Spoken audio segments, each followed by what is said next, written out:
There we go. Hi, Cam.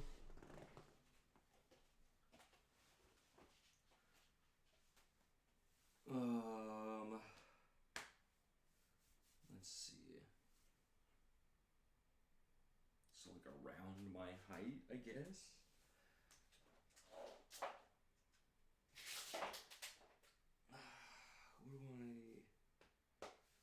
What is the first course of action here? Probably this one?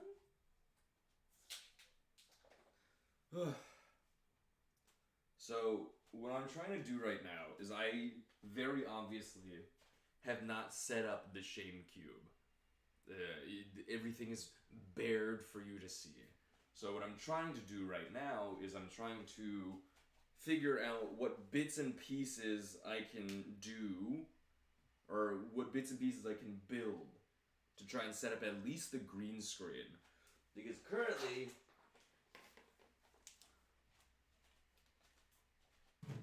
I have two bundles of these, of PVC pipes, that are what the shame cube was built of.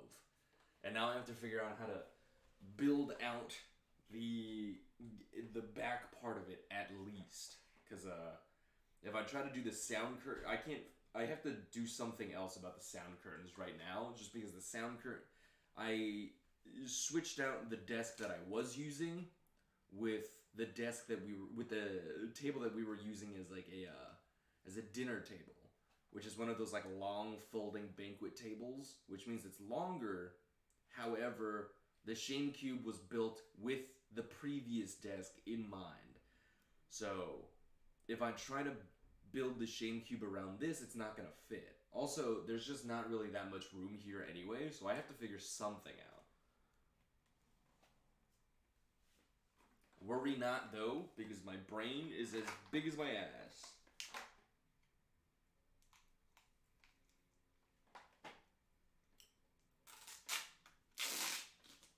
Please stop contacting me now. If you do not stop.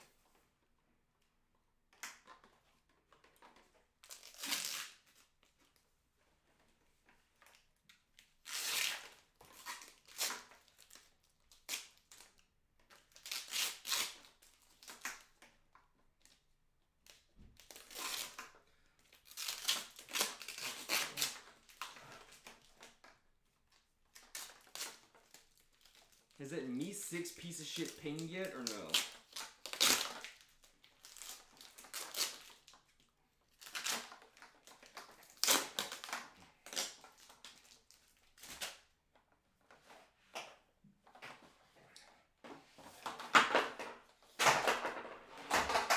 Oh Jesus, oh fuck. Okay, so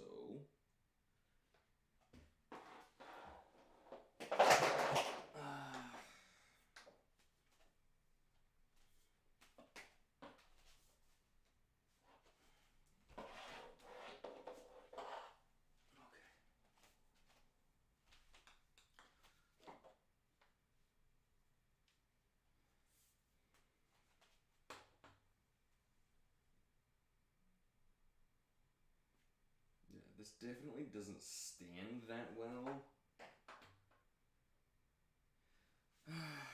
And ultimately it is a cube, so I don't think I need to worry too much about, like, spatial renditions.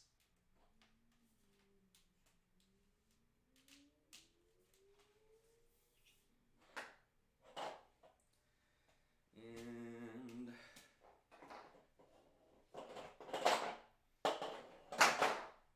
ugh.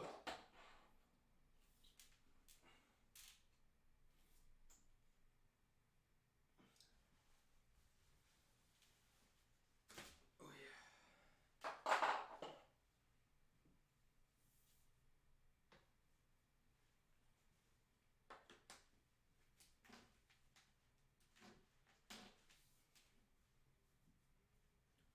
Okay.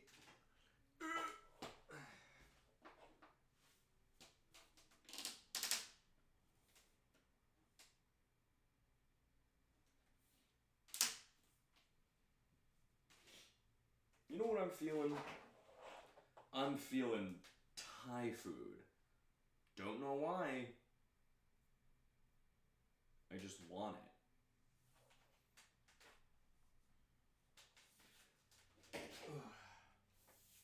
And I think this one goes here.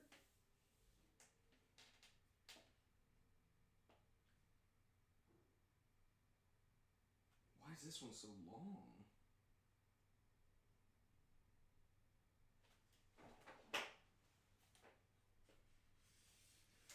Please stop contact.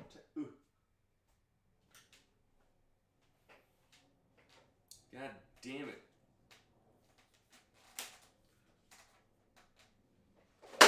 Fuck!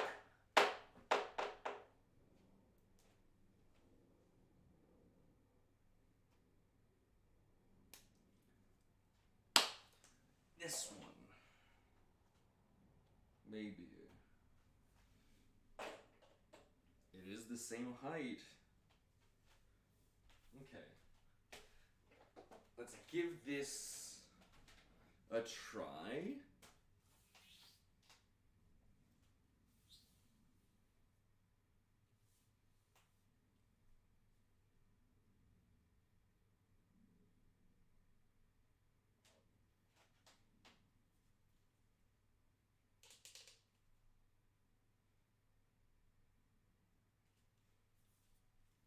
So it's gotta be like this. Which means this has to be like this.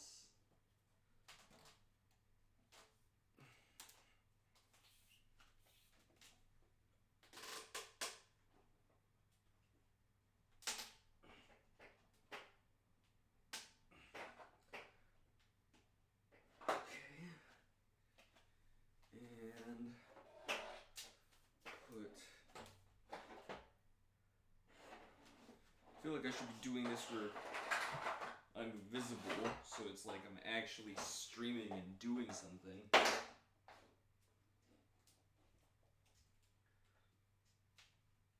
Oh, fuck. Okay. So do that.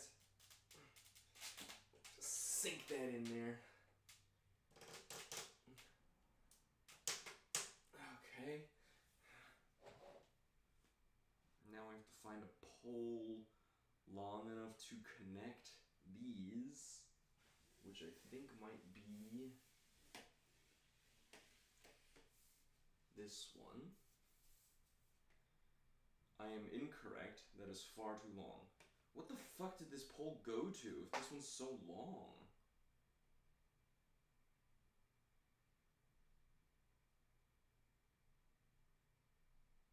Oh, I know.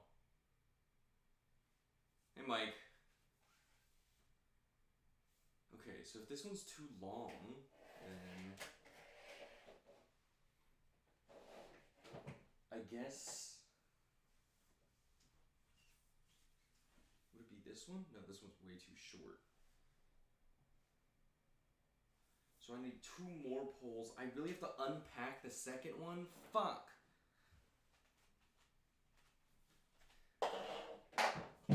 Okay. This one should fit. Yes. Please stop contacting me now. You on the attorney general if you do not stop.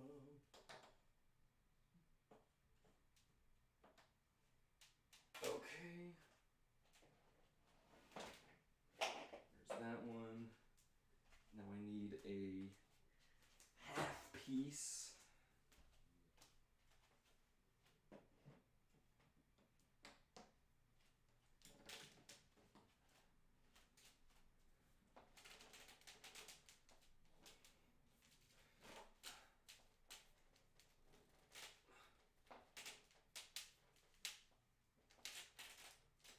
Okay.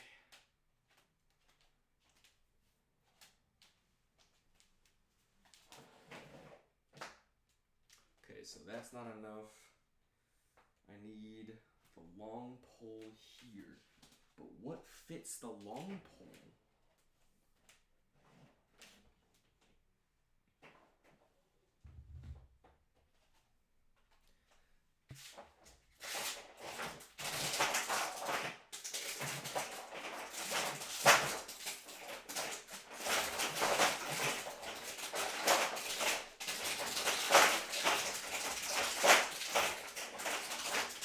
Oh my fucking god. Why is there so much tape on this?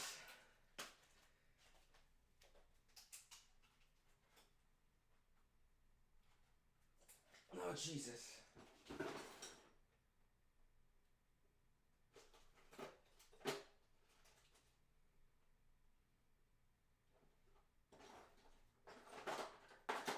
Oh, thank God. I thought I was gonna have to use a fucking hacksaw to cut through tape, but I found a box cutter. Hey, mobile.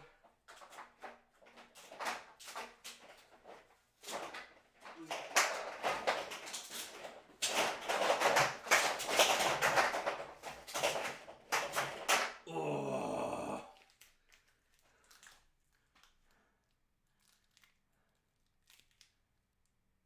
Yeah, that was a wonderful noise. I'm certain it was. Okay. Now that that's been sorted, I can find a pole long enough to fit. Great. Fantastic. Beautiful. Why did it disconnect?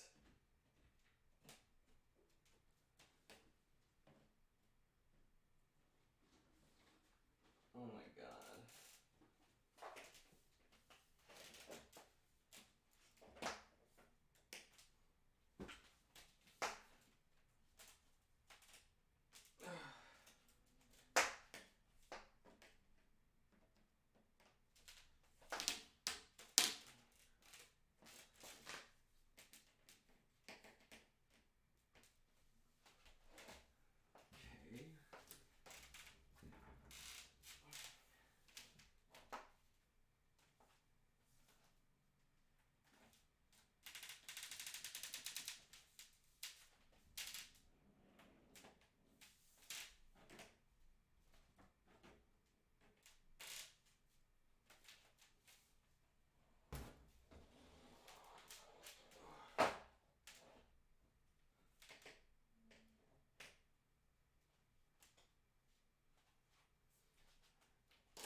Okay. Ooh. Cool. And then this whole thing is crooked beyond belief.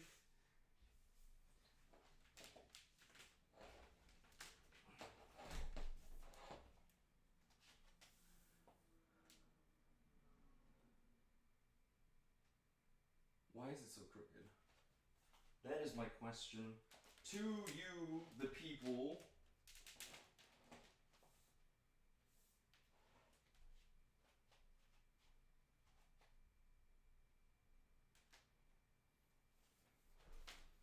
And last but not least, it is so unstable.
sucks.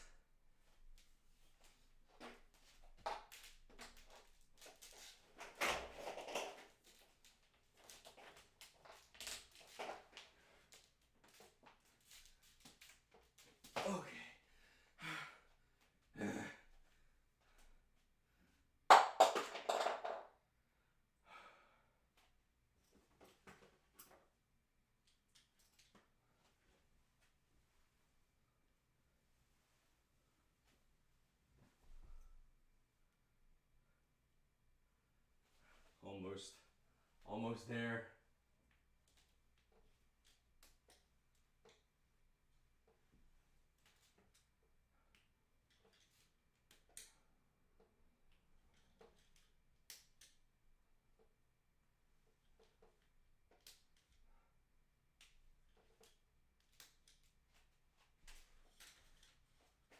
One, two, three, four, five, six, 7, 8, 9, 10, 11, 12. So, on this side.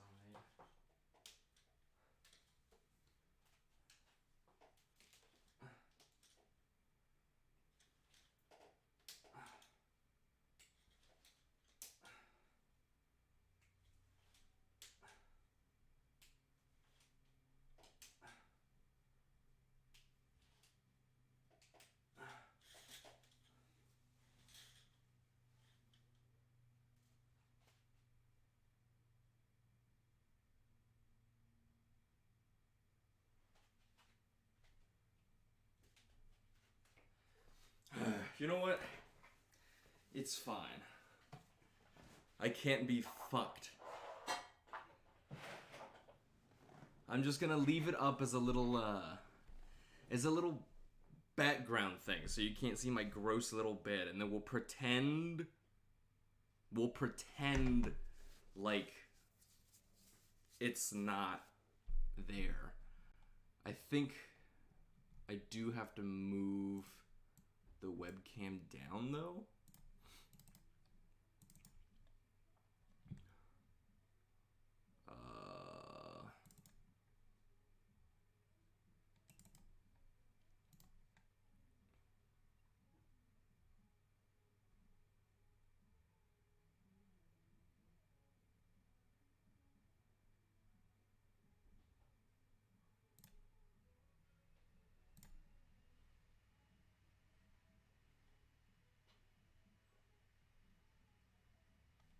Oh.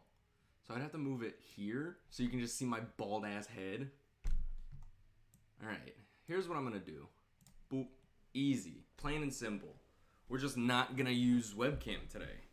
I got it to work, but there's just so much extra shit that I have to do that it does not warrant me spending all that time. How does the audio sound, by the way?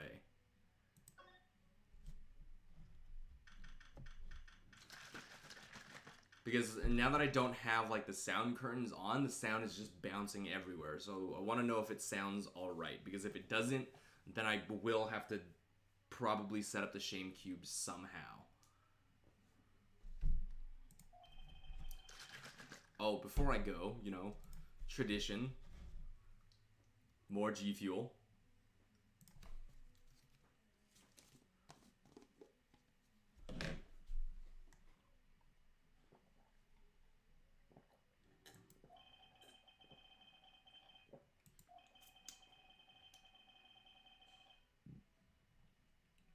Okay, quick recap. What's going on? Somebody was murdered in the airplane. We were able to verify that it was not a financial scheme. Miss Tenero lied to us for some reason about the suitcase stuff. Miss Meal is there with her tits out. Fantastic. Much appreciated. And I think that's it. I think we landed.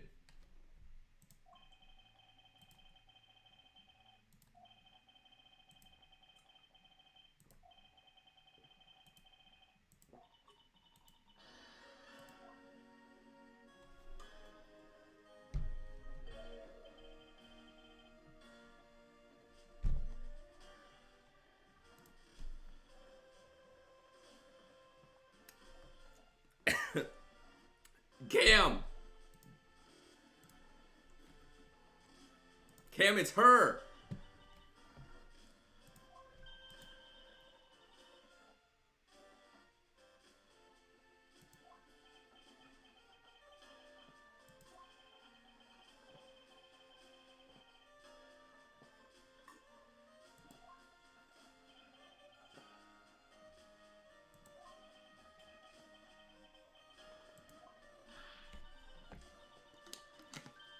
Ugh.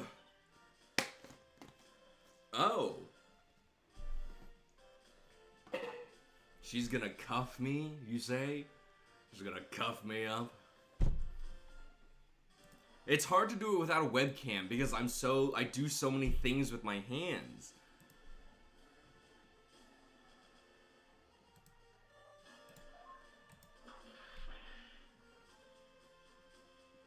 Edgeworth, you had to expect this.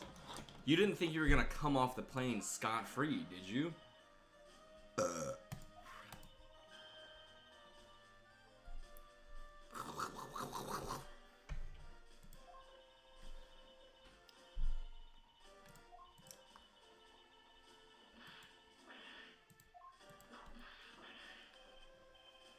Oh my god, I didn't think she would whip Edgeworth.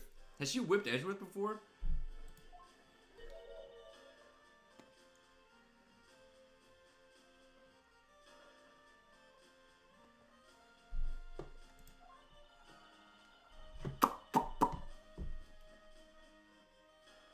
I heard all about the murder over the police radio from the captain himself. He was...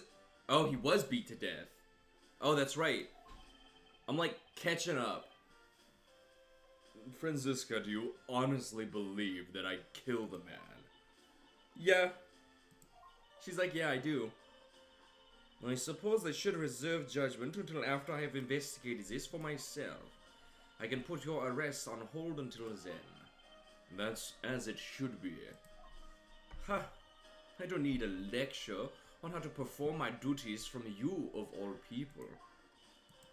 To be perfect in every way, the fulfillment of that creed alone is all I strive for. Well, I have my own creed which I must fulfill, so why don't we solve this together? I have to get going. The crime scene awaits. Don't you dare leave town. Trust me, I had no intention to. Detective... Oh, he's here! He run in. Oh, that's such a cute sprite. I love Gumshoe so much. I would kill for Gumshoe. I would die for Gumshoe. I would let Gumshoe kill me. Listen up. I'm leaving you in charge of watching this van. Don't mess up, understand? A simple yes or no, detective. Yes, sir. Understood, sir. You just leave it to me. Miles Edgeworth. If you interfere with my investigation, I'll arrest you on the spot. Are we clear? Now then, if you'll excuse me.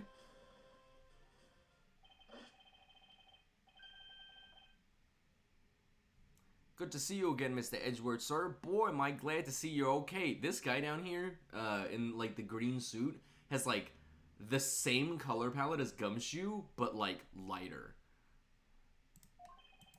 Thank you, detective. I believe in you, sir. You can lean on me. I'll get you through this. God, imagine being able to lean on Gumshoe. His big beefy arms. I love him so much. Stupid fucking idiot. I love him. I have to admit I'm a bit curious as to what Franziska's up to. Maybe I should ask the good detective. Very well. In that case, I have a few questions for you. Oh. Franziska von Karma. So how is the initial investigation going? We just shipped the body off to the coroner's office, and we're taking statements now, sir. That sounds like Franziska. She was always good at quick responses to a case. I'd say she was a little too quick, sir. Oh? How so? I rushed on over as soon as I got word of the affair, sir. But somehow, when I got here, Miss Von Common was already here barking out orders at everyone. It was kind of creepy, as though she knew there had been a murder or something, and had come in advance to await your flight's arrival. That is sort of odd. She did show up rather quickly, and out of the blue. Plus, I still don't know why she's here in America. There must be some backstory to all of this. Oh my god, Franziska killed him. Miss Von Karma's just kind of popped up at the prosecutor's office about a week ago, sir. Something about chasing our leads related to a certain incident. No details? It's kind of top secret, so she can't talk about it, even with me, so... Knowing her, the only type of talking she likes to do is with her whip. Plus, I doubt the top secret part was what stopped her from talking to you, detective. Although, I wonder if her case has anything to do with mine. It does. Guaranteed it does. Anyway, that's about all the info I have, sir. We should find out more as we investigate. Yes, it is high time to resume my investigation. Starting with talking to the people involved in this case afresh.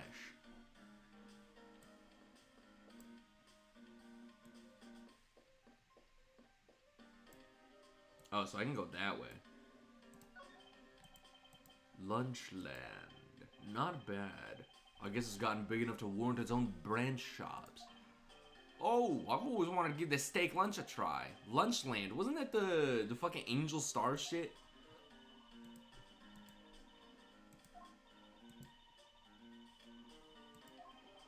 If you really want one that badly, detective, why don't you go ahead and buy one?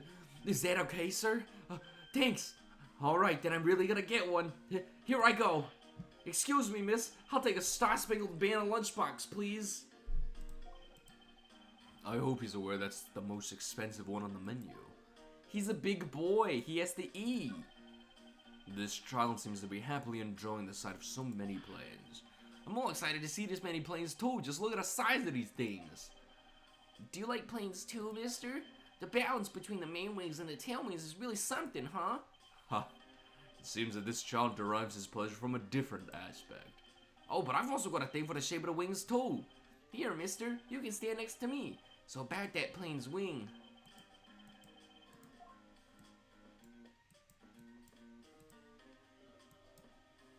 Homie over here scarfing this shit way too hard to even talk to me.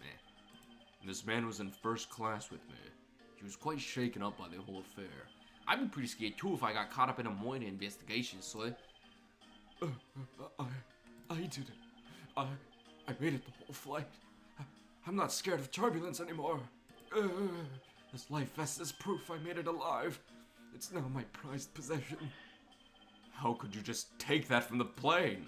It's okay, Mr. Edgeworth. It's got nothing to do with the murder, at least. That's not the problem, Gumshoe. Oh, and we're just immediately back on the plane. So you must be the captain.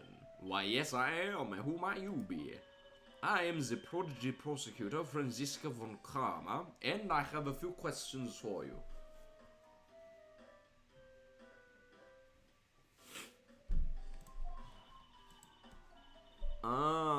Don't you dare, Captain. Getting friendly with another woman. I'll never forgive you if you do. What are you talking about? I only have eyes for you, my dear Cammy. Is this nepotism? I wouldn't bet money on our dear captain to be much of a reputable person. Sure you don't want to ask the captain some questions, sir? He was in the cockpit the entire time. I highly doubt he would know anything of use. Anyway, I'd like to leave that type of witness to Franziska and her whip.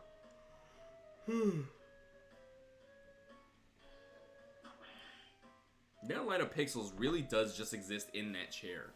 It just does not leave, ever. Also, today I think I'm just gonna finish this case, and then, we'll pick up a normal schedule starting, like, Monday.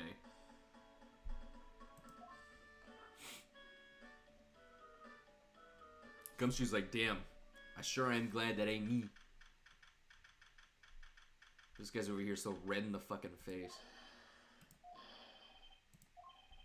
Sorry, I'm sorry. How long do you think to hold me? It is impossible for me to be a criminal, I told you. Mr. LeBlanc. Oh, it is you. Tell this man to stop stopping me from going. Time is money. I don't have even 1 second of wasteful time to spend.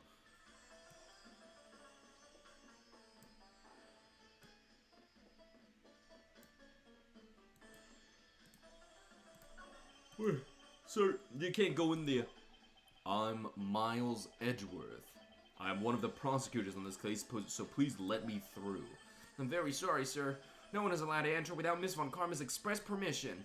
But I'm on the case. Yes, I understand that, but I also have explicit instructions not to let you through for Miss Von Karma.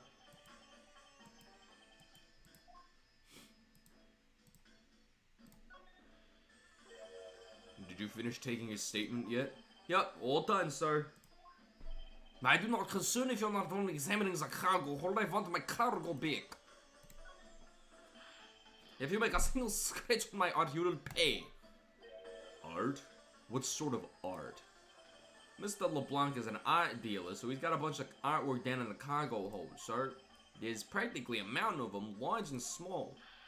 From folk costumes to stone statues, I sell all kinds of arts.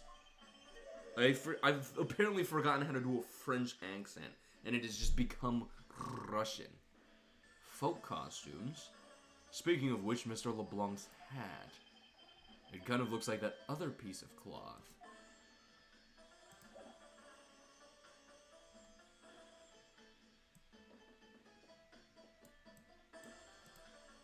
Does this change? Oh man, there's a really pretty lady in that plane over there. She's looking over here. Quick, sir, wave at her with me, please. I refuse to be your wingman on this. What would Phoenix say? I dare say my boyfriend would not be pleased if I were to fraternize with other people, let alone a woman. Looks like we can't go beyond here, sir. Plus, the body has been sent off to the medical examiner's office for an autopsy.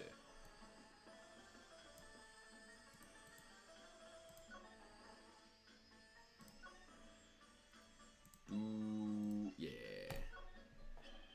Mr. LeBlanc, can you please take a look at this for me? Oh, it's the Virginian cloth. As I suspected. Your head is made of the same material, I suppose. Yes, of course. This fabric is so famous. Orders come in from all over the seas for more.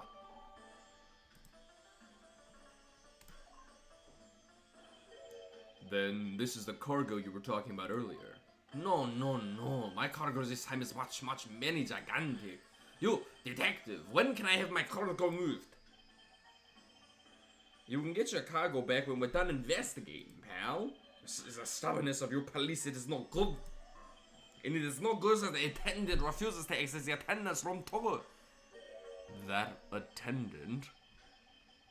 I wonder if he's talking about Miss Tenero. Oh, Jesus Christ, they got so crusty. Hello? Why is it so crusty all of a sudden? What the fuck? What is going on? What did you mean by that attendant, Mr. LeBlanc? She was taken into the attendant's room for the interview. And they still have not come out. They make no sign of coming out either. I was finished with my own interview much earlier, quicker than her. Why is Miss Tenero's interview the only one that's taking up so much time?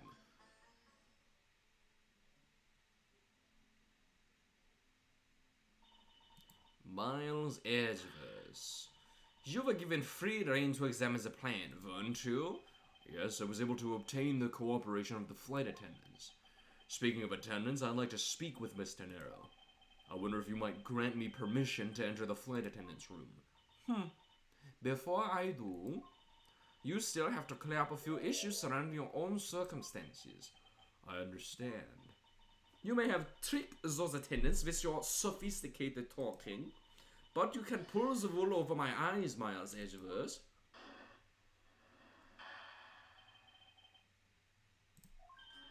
Let's not complicate things and go with this most obvious conclusion. The scene of the crime was here in the very lounge the body was discovered. From the time the victim was seen calling for an attendant until his body was found, the only person in this lounge the entire time was you, Miles Edgeworth. This, unmistakably, makes you the likeliest suspect. The likeliest suspect, Franziska? Do you have a problem with that?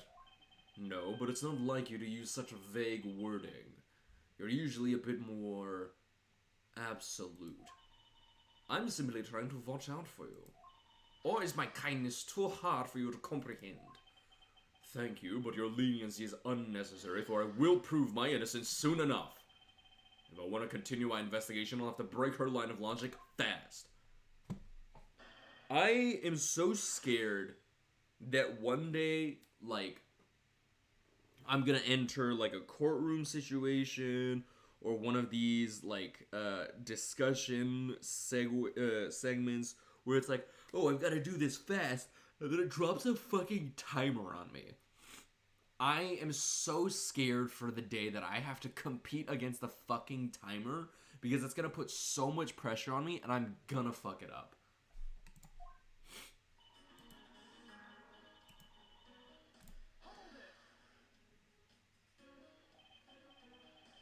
Don't you think you're being a bit rash by simply declaring the culprit? I like my affairs to be simple and perfect. I'll show you the meaning of boss when I finish this whole thing within 3 minutes. Hey, you say that like you're cooking a pack of instant noodles. I won't allow even 3 seconds of useless testimony to be uttered in my presence. I see she hasn't changed a bit, but I won't allow her to send me to prison so easily. The scene of the crime was here in the very lounge the body was discovered. Also, hang on. This. And where's the tables for this?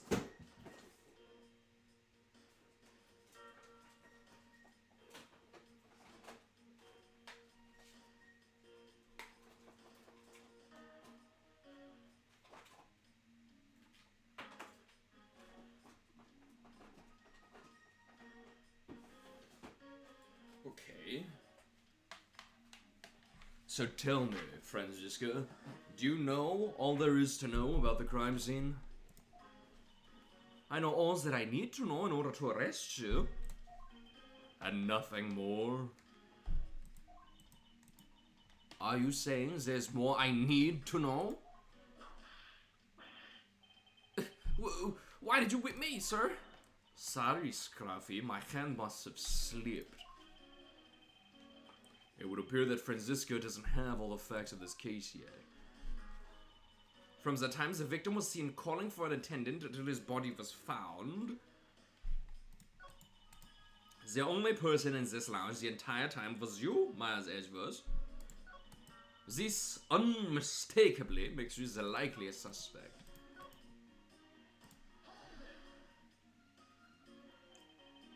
What do you mean by seen? Please stop pretending like you don't know. It's insulting. Obviously, I'm talking about how Mr. Hicks was seen calling for an attendant at 5 a.m.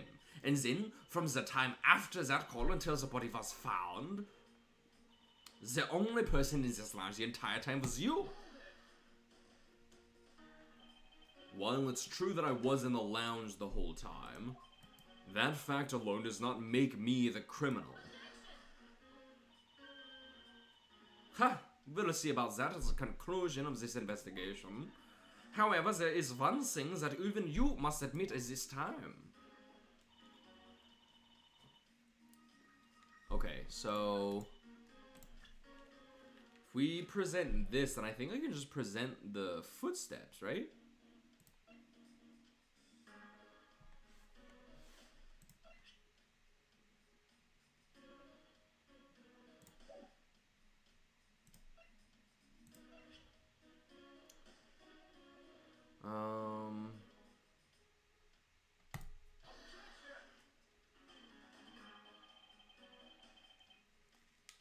Oops, I fucked up. My bar didn't disappear. Can I untangle this shit? Good God. It would seem that your logic is not as perfect as you think it is. And what is that supposed to mean? This piece of evidence should show you exactly what I mean. Oh, yes. It clearly shows what you're thinking, that you're attempting to buy yourself time. Fuck.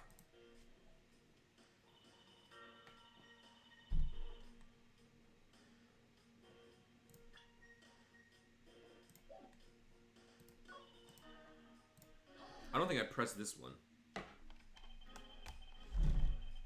Under the circumstances, I suppose I can agree that I am the most likely suspect. But I believe in you, sir. I don't think you did it. Miss Von Karma's gotta believe that too, right? I mean, you two are like siblings. Quiet, Scruffy. I also think they're like siblings. It would make sense.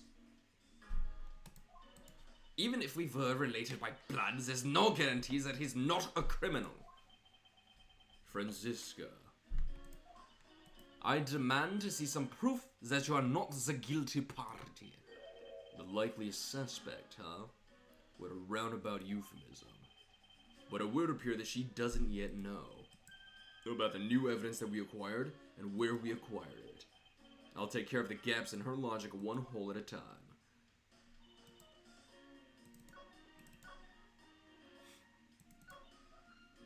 Scene of the crime was here in the very lounge the body was discovered.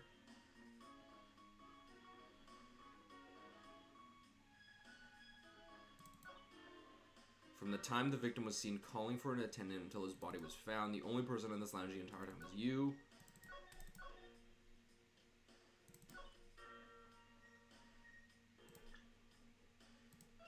Would it be...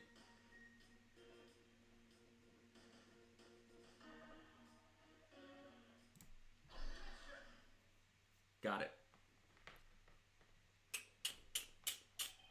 It would appear that you did not have all the information you needed after all. And what does that mean? I found a nice piece of evidence just before I was forced to stop investigating. A piece that proves that the body was moved from a different location.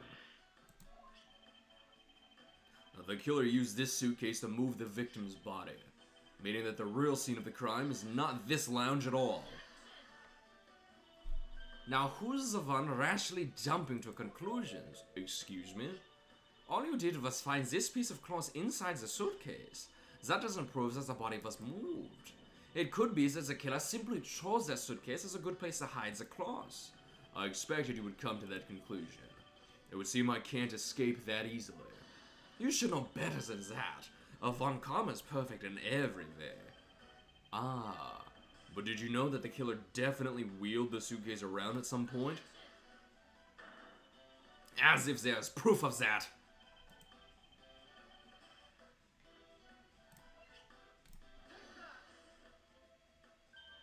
The spilled grape juice in front of the elevator. Yes, and I'd like to draw your attention to this area here.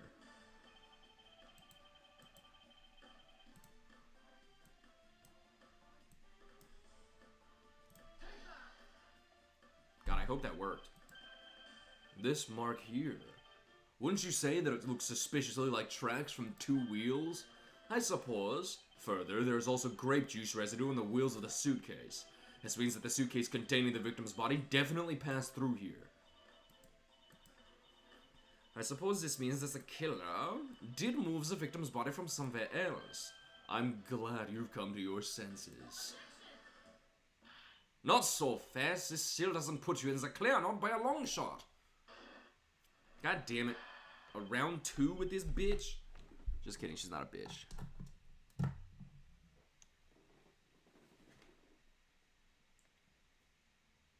Fuck. Can I power it on like this?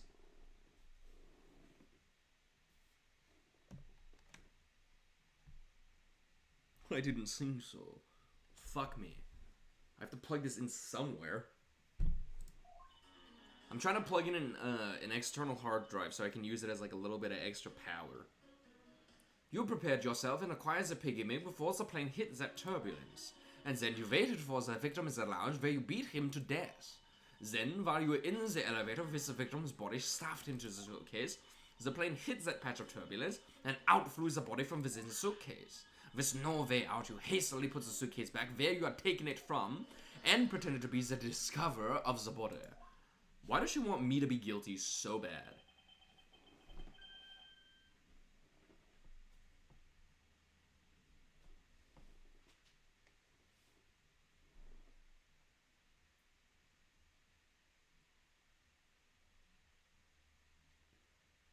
I don't know where the fuck I'm gonna plug this in. Not a bad bit of logic for something you thought of on the fly.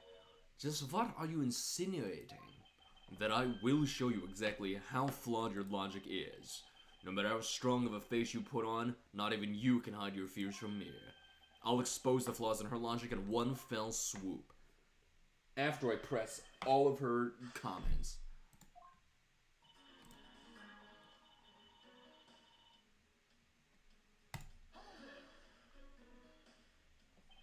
And how do you suppose I was able to take the piggy bank out of its display case?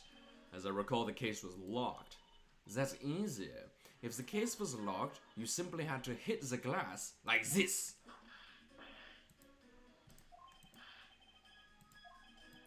So she wants to talk about the in-flight shop and the Mr. Ifley bank, does she? That takes care of how you obtain the murder weapon.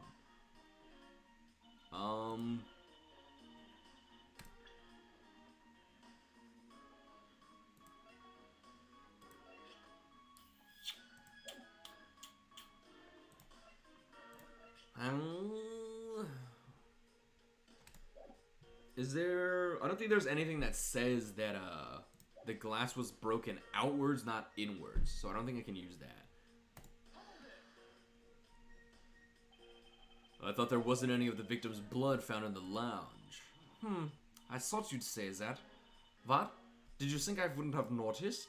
I think you just found a way to cleverly hide the blood spatter in the lounge by accidentally spilling grape juice on top of it. Are you accusing me of tampering with a crime scene now? We'll see, won't we? The forensic scientists are hard at work on that as we speak. And? What do you propose I did after that?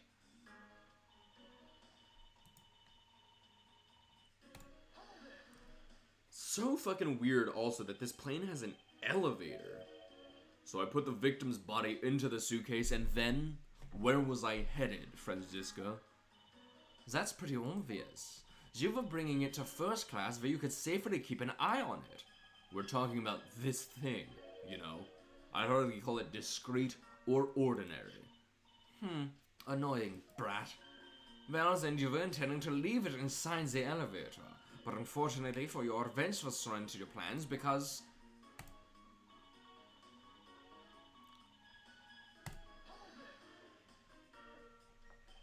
You've experienced turbulence on a flight before. Of course, many times. You get used to it after a while. The patch we hit was especially rough and I passed out briefly, but only for a second. Good thing it was only for a sec, sir. It'd been bad if you had really blanked out. Yes, indeed. Fortunately, blanking out is exactly what got me into this mess in the first place. That's enough of your idle chatter. I'm not sure if it's you yet, Miles Edgeworth. With no way out, you hastily put the suitcase back where you are taking it from. If I really were a criminal, do you really think I would be so easily caught? Oh, fuck. You are certainly in the middle of being caught right now! I have to find a contradiction fast or I won't have much of my own hide left to save. I have to say, you are looking rather caught right now. And I'll tell you exactly what you did after that. You lied around in the lounge and pretended to be the discoverer of the body. I didn't pretend to be anything. I really was the first to discover the victim's body. I suppose that's true. So then... you are yielding to my statements. Don't be foolish. I still insist that you are the killer, but In that sense, you really worthy of us to discover the body to be dead. No matter what I say, she seems dead set on making me out to be the killer. Her logic is reasonably sound, and the large majority of it reflects the truth. But there is one point about it that is not quite right.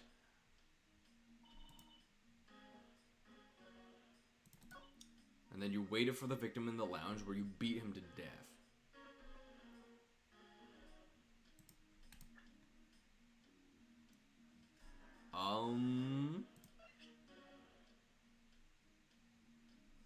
Body found at 6:15 a.m. inside elevator on the first floor, was hit on the back of the head. This was taken out of its display case in the in-flight shop after the turbulence.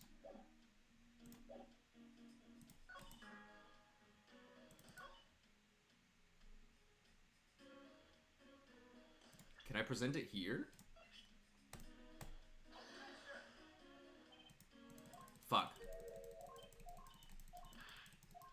I might have to present it earlier.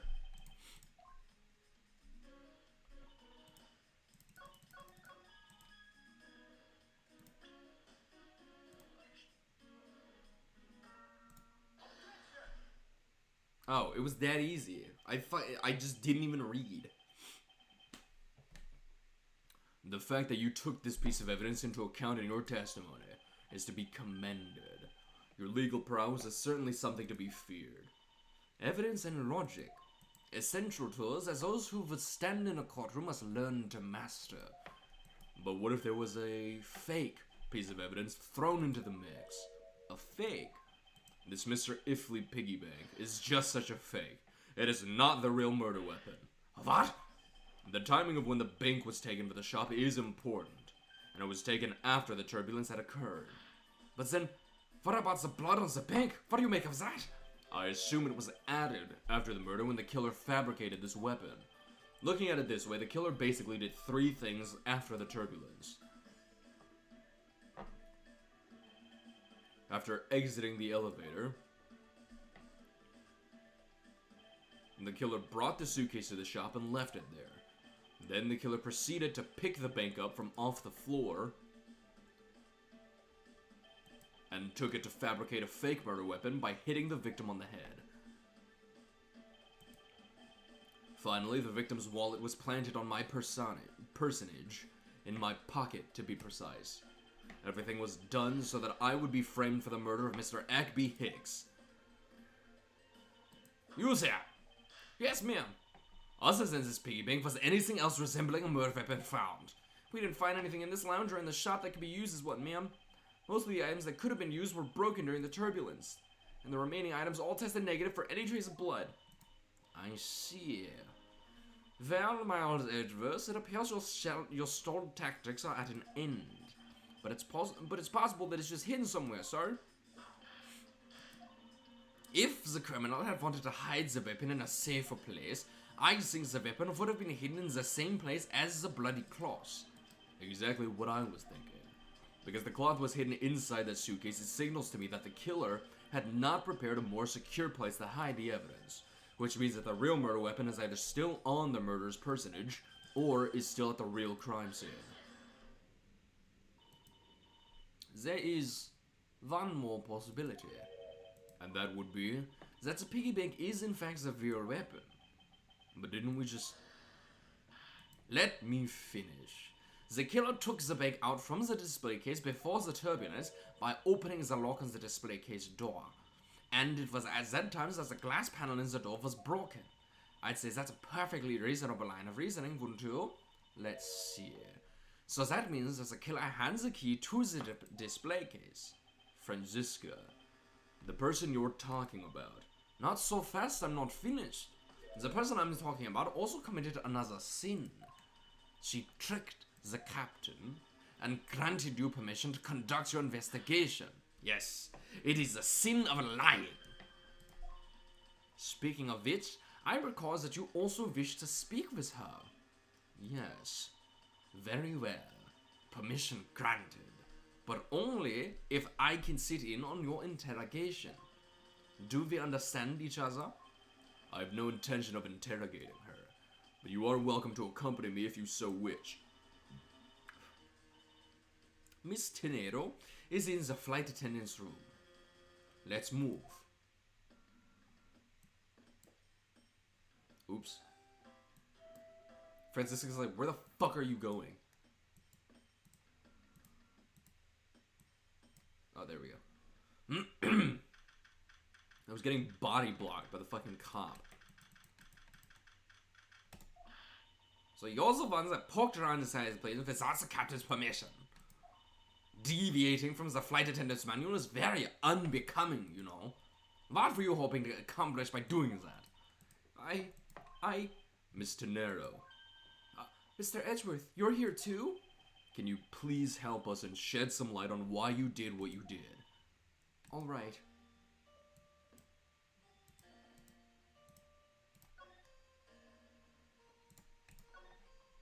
I forgot how cute she is. Why did you lie about receiving the captain's permission like that? Because I didn't think I would be able to get his permission. What do you mean? The captain, he only has ears for Cammy. I spoke with the captain a little earlier myself. He definitely seems to be rather taken with Miss Meal. So am I, buddy, so am I. Yes, and on top of that, I had mistakenly accused Mr. Edgeworth of being the killer. I wanted to make amends. In that case, please allow me to thank you for what you did. Thanks to you, I was able to clear myself of all charges. Really? You were able to prove your innocence? Oh, thank goodness. Miss Tenero, is it? There is one more thing I'd like to ask you. You were in the in-flight shop just before the turbulence, weren't you? Please answer honestly. Yes, I was. And why was you there? Well, Why the sudden hesitation? Francisca seems to have struck a nerve. All I did was go check up on the shop like I always do. You're saying it was for work, then? Yes, I'm in charge of the shop, so I have to keep an eye on it. I don't have any reason to go there otherwise. After your visit to the shop, you paid a visit to this room, correct? Yes, I came back to freshen up and adjust my makeup. I'm sorry, but there isn't much else to tell. Miss Tenero claims to have no reason other than duty to go to the shop. But is that all there is to it? Maybe I should ask her about that thing. Oh, wait.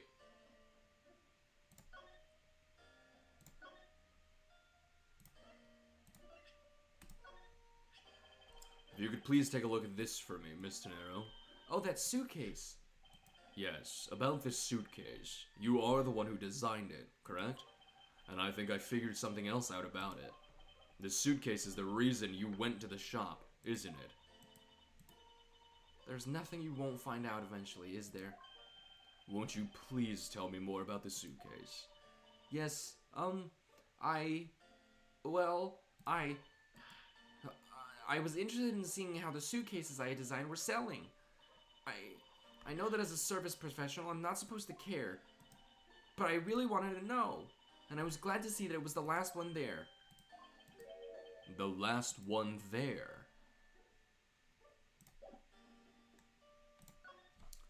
Okay, theory time. My theory is that Ackby Hicks was killed in the cargo room because he was fucking around with the art. LeBlanc killed him and rolled his body the fuck back out. That is my theory. And I'm pretty sure it's correct. So you're saying, Miss Tenero, that the suitcase in question was the last one? Yes, they're just so popular they're practically flying off the shelves. That's not exactly the impression I got. The one in the shop is most definitely the last one. Well, we're currently looking at that suitcase. Really? Then I guess we sold all of them. Thank you very much for taking the last one. I didn't say anything about buying it. Then say you'll buy it. I'm sorry, I can't. But why? I think it'd go great with your complexion, Mr. Edgeworth. It really suits you. I guarantee it personally as a service professional. Well, that is... how should I put this? It's hideous. Maybe that was a bit too direct. Moving on, my issue with the suitcases isn't the design, it's the number of them remaining. remaining... There were 2 suitcases in the in-flight shop when I investigated it. 2? But that's impossible. I'm sure there was only 1. Looks like her story has generated quite as a contradiction. When I left the shop, I'm positive there was only 1 suitcase left. Something is amiss here. What could be the meaning of this inconsistency? By the way, Miss Tenero, what is one of those suitcases doing here? That's... I thought you said there was only 1 left. That one is, it's mine. I've used it for a very long time now. She's used it for a long time? I think not. Miss Tenero, I'd appreciate it if you wouldn't lie to me. Excuse me? I don't believe for even 1 second that you've used this for a very long time.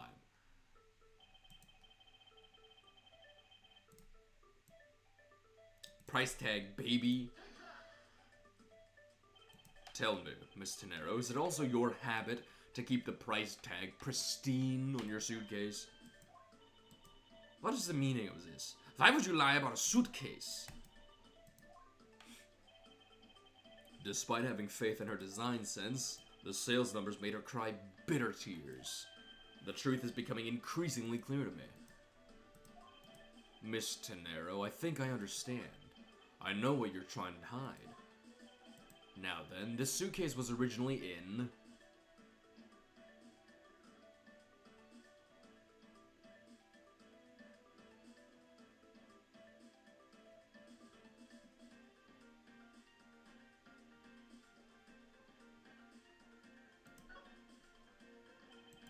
Seeing as how the price tag is still on the suitcase, one can only assume it was out on the floor for sale in this shop. And the person who bought this suitcase was... oh, fuck.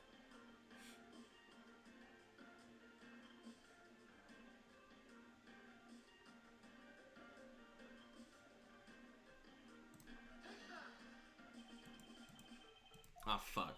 Sorry, but I don't understand your line of logic at all. Care to explain why you chose to finger that person? Francisco, don't you ever say that again. Care to explain why you chose to finger that person? Come on, man. Hey, Rambo, what's up? Sorry I don't have a webcam today. I haven't set up my green screen yet, and it took me 20 minutes, and I gave up. So I'm gonna do that later. Care to explain why you chose to finger that person? Are you fucking joking me? This was localized. This was like properly localized and brought over to North America, and they decided that this was a good choice. If that's how you're gonna play this, then I'll admit that I was wrong. Instead of basking in your great admission, perhaps you should spend time sinking. Alright, I'll rethink things, but there really is only one point I have to focus on. The suitcase was on sale at the in-flight shop. And the person who bought the suitcase was it her? She bought it herself?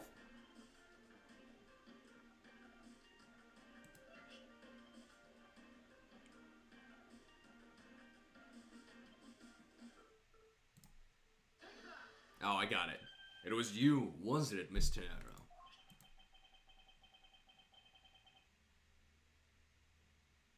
Cam, I think we're all thinking it. Don't worry. I hate to say this, but the suitcase that you designed, it hasn't sold very well, has it?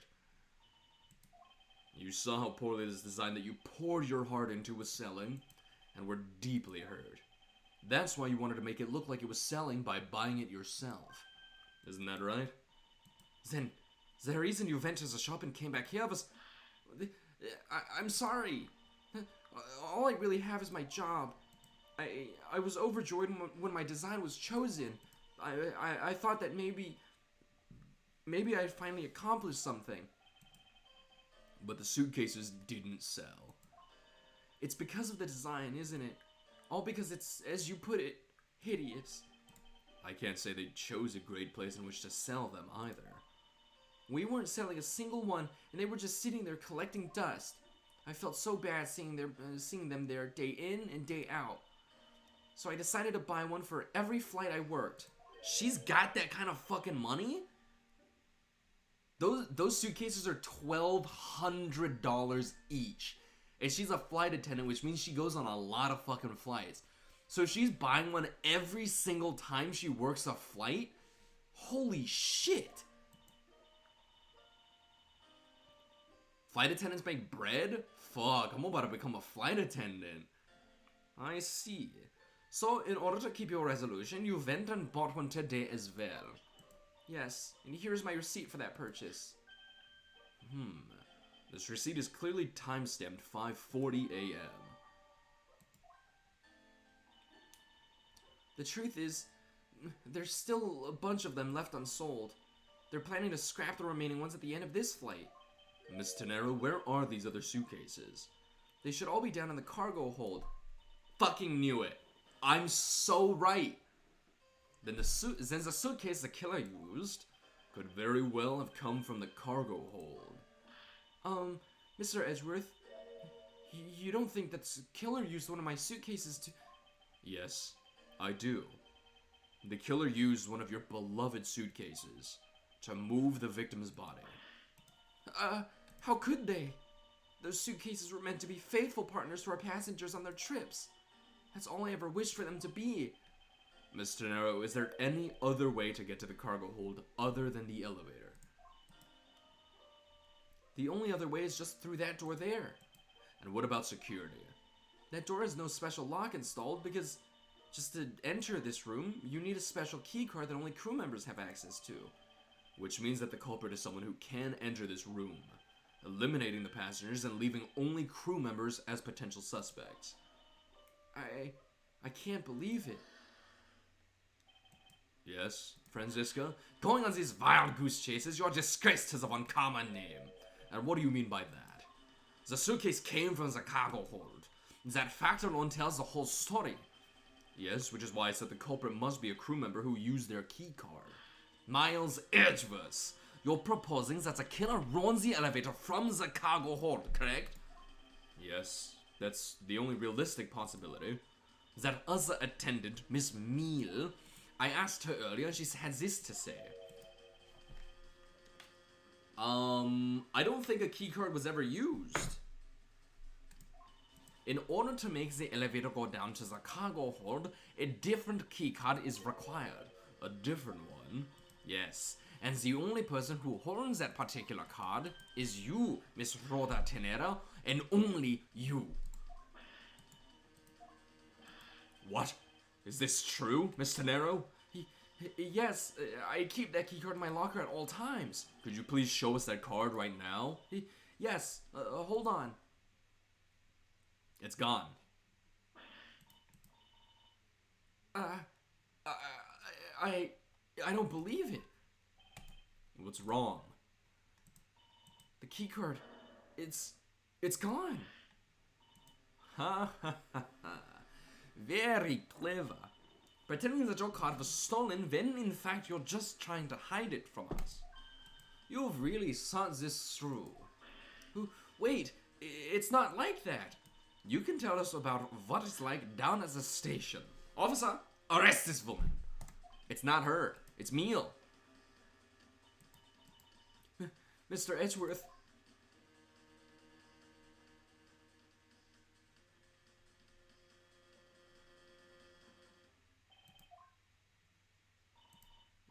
What's wrong? There's disbelief written all over your face. Francisco, I know that you are the lead investigator on this case. However, hold it! Don't even think about wasting any more of my time. You know the rules as well as I do. Evidence speaks louder than words. Even if this isn't a courtroom, that basic tenet still applies. I intend to investigate the cargo hold now. What will you do, Miles Edgeworth? I intend to do likewise.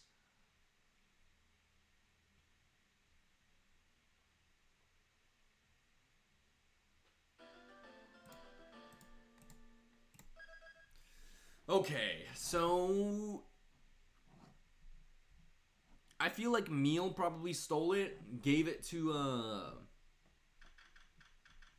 either Meal stole it and killed that guy herself, or what's his fucking name? She gave it to LeBlanc, and then LeBlanc went down to the cargo hold with said car. Wow, so this is the cargo hold, huh? He's running. It's so big! I love them.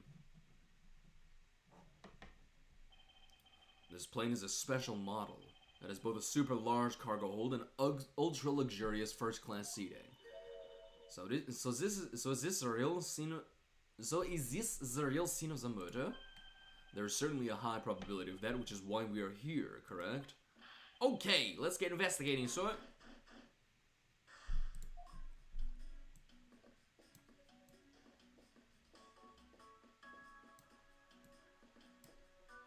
Bed sheets? Keeping track of this many pieces of cardboard must be very taxing on the cargo crew. This sure brings back memories of when I worked as a part-time mover, sir. By the look in his eyes, he's waiting for me to ask about the rest of the story, but no matter how he pours on the puppy eyes, I have no intention of doing so.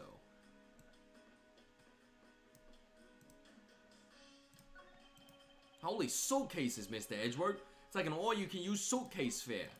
These must be the all-leftover ones they couldn't sell. The ones the company is planning to dispose of after this flight is over.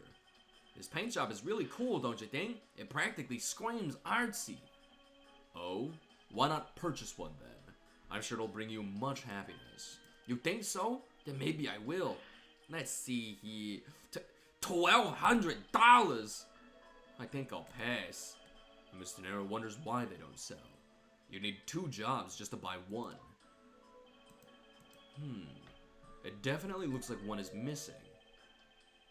What is this brittle substance I'm It's a bunch of glass fragments?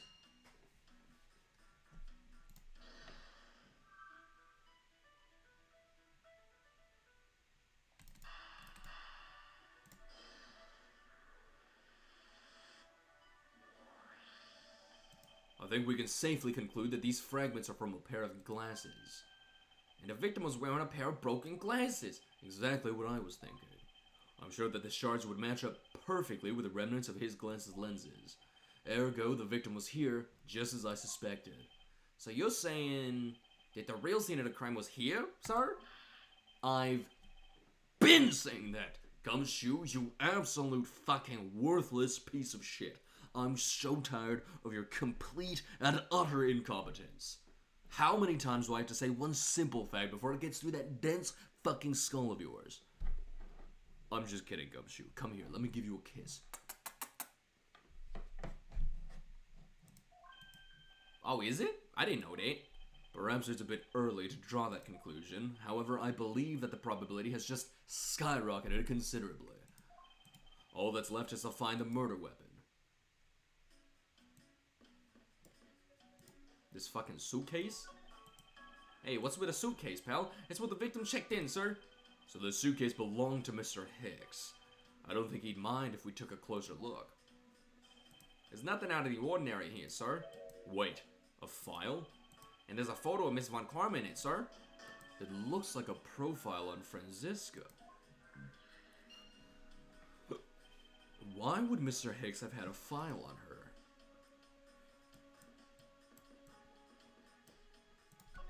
What do you got? Have you noticed anything strange happening around here? No, sir. I haven't noticed a thing. I'm not sure that he meant to sound so oblivious. All sorts of boxes are piled up here. This one says flammable, and this one it says pharmaceuticals. This one says for exorcism use only. Just what kind of operation is this airline running? Oh, I just love pushing the buttons on elevators and crosswalk signals. Here, who should give it a try, sir? Go on, push it.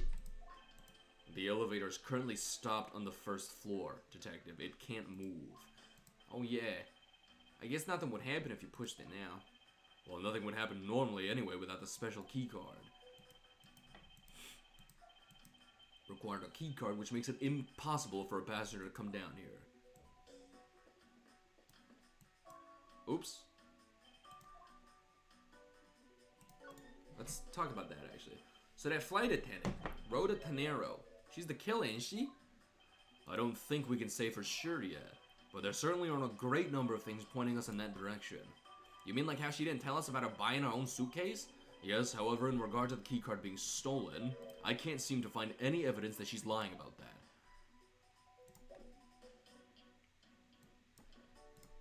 Let me check my logic first. I think I only have the one piece. Yeah.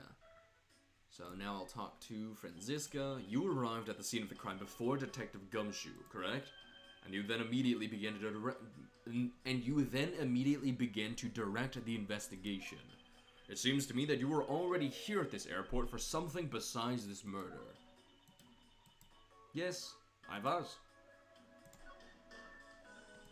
I've been following a very large and involved governmental-level international crime, but it's much too large for one person to take on alone. So it was decided that I should form a joint investigation with Interpol. Interpol is involved? It's a top secret operation, so I really can't tell you any more than I already have. Well, now I've got these.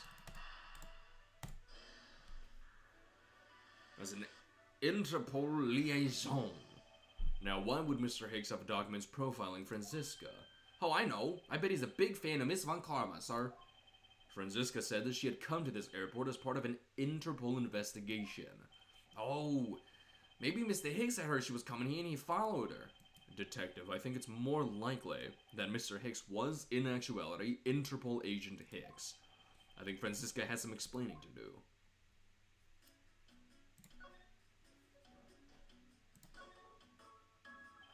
You came to this airport to rendezvous with a victim, didn't you?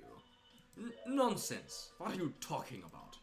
We found a profile detailing information about you in the victim's luggage. I suppose it was prepared for him so that he could recognize you when he landed, which makes him not Mr. Hicks, but rather Interpol agent Hicks. Isn't that correct? I should have known you'd figure it out, Miles. But it looks like they got to him first. So you really did come here to receive an Interpol agent, then? Yes. Agent Hicks was on the trail of a very large international smuggling ring. He went undercover to investigate this crime, and it was I who put him on the case. I was supposed to receive a call from him on his cell phone once he had landed. I never expected to receive a call about his murder instead. I think we now have pretty definitive evidence that Agent Hicks came down here to the cargo hold. But what was he doing down here, sir? It's nothing but luggage. Oh, I get it. Maybe he forgot something in a suitcase and came down to get it. Agent Hicks came here for a work-related reason. Of that, I'm sure. Yes, I'm sure he was here to investigate the smuggling operation he was observing. Franziska, do you know exactly how he intended to pursue his investigation? No. Unfortunately, I was going to find out from him after he landed. I see. But this raises another question. A normal passenger can't access the cargo hold on their own. Agent Hicks must have identified himself to a member of the crew and entered the cargo hold with that person who let him in. Yes, and then he was murdered here. Those glass fragments and his broken glasses are a testament to that. And then the killer put Agent Hicks into one of the spare suitcases and they entered the elevator. But while they were riding it up, the plane hit that patch of turbulence. Because of the intense shaking, the suitcase popped open and Agent Hicks's body flew out. At the same time, his wallet fell out of his pocket, spilling its contents everywhere. Which explains why there was money scattered all over the elevator floor. Oh, thank God. I think it's pretty easy to say who's the culprit is at this stage. What? Really, sir? I know what you're thinking, Miles Edgeworth. But the killer can be none other than Miss Rhoda Tenero. I think it's Meal. I think it's Cammy Meal. Dead ass. If it was a crew member, any one of them could have shown Agent Hicks as a cargo hold. But the point to keep in mind is the key cards that allows the elevator to come down here. The only person with such high-level access is Miss Rhoda Tenero. I'd say that's a pretty decisive piece of information, wouldn't you? I know what she's trying to say, but I'm not certain it's as simple as that.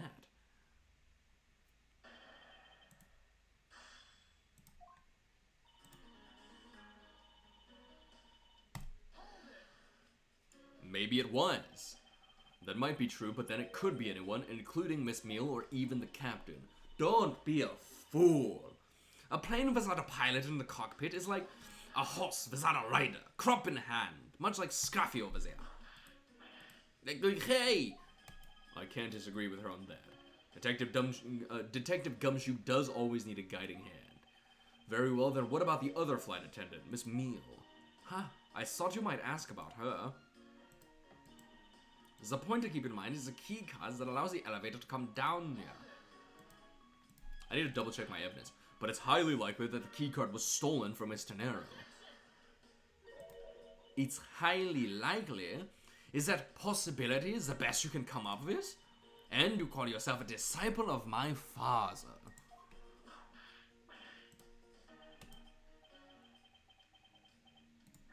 Alright, hold on. Ooh, timestamp says 5:40 a.m.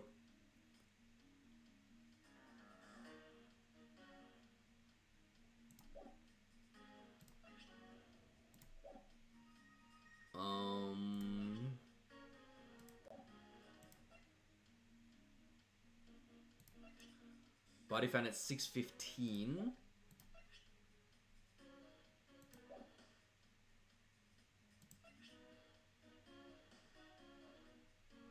There's but a passport inside.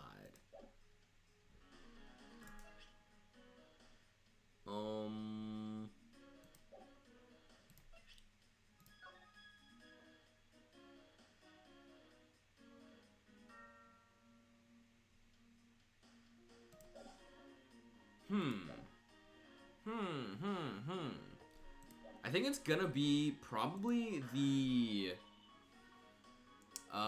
receipt. Be quiet. You're a disgrace. There's more evidence pointing to Miss Rhoda Tenero, you know. It's not just the key cards that gives her away. Are you talking about the murder weapon? The Mr. Ifley piggy bank? Yes. She's also the only person with a key to open the display case. Further, there's the matter of the key to the display case that held the murderous bank.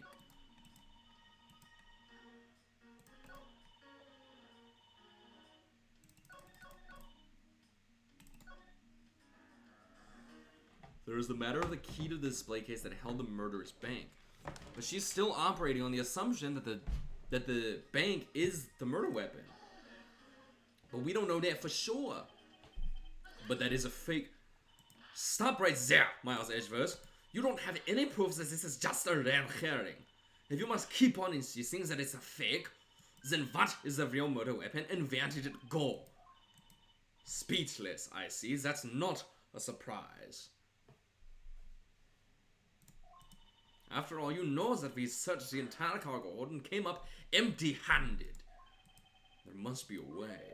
There must be something that can help me rule out the piggy bank as the murder weapon. What should be examined further to help us ascertain the authenticity of the weapon? Ah, fuck.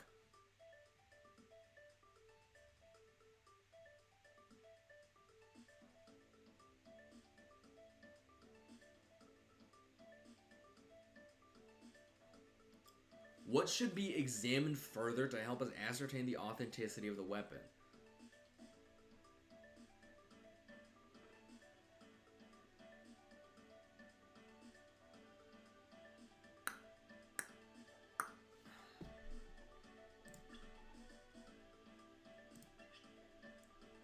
This was taken out of its display case after the in-flight shop.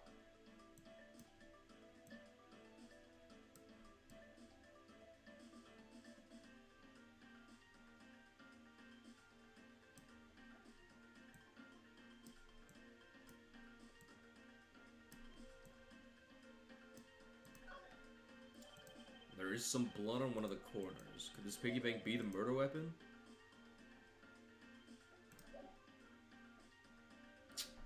What should be examined further to help us ascertain the authenticity of the weapon? The body or the piggy bank?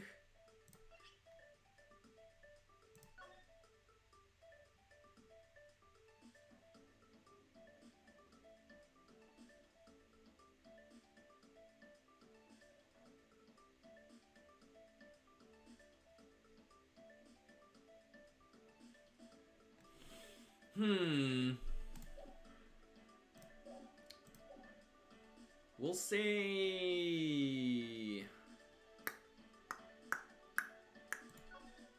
Let's just see what happens. Nope. We've looked into that already, and there's no sign of anything on it. But we can't discount it as a murder weapon on that one fact alone. The piggy bank is, after all, made of a stronger material than human flesh.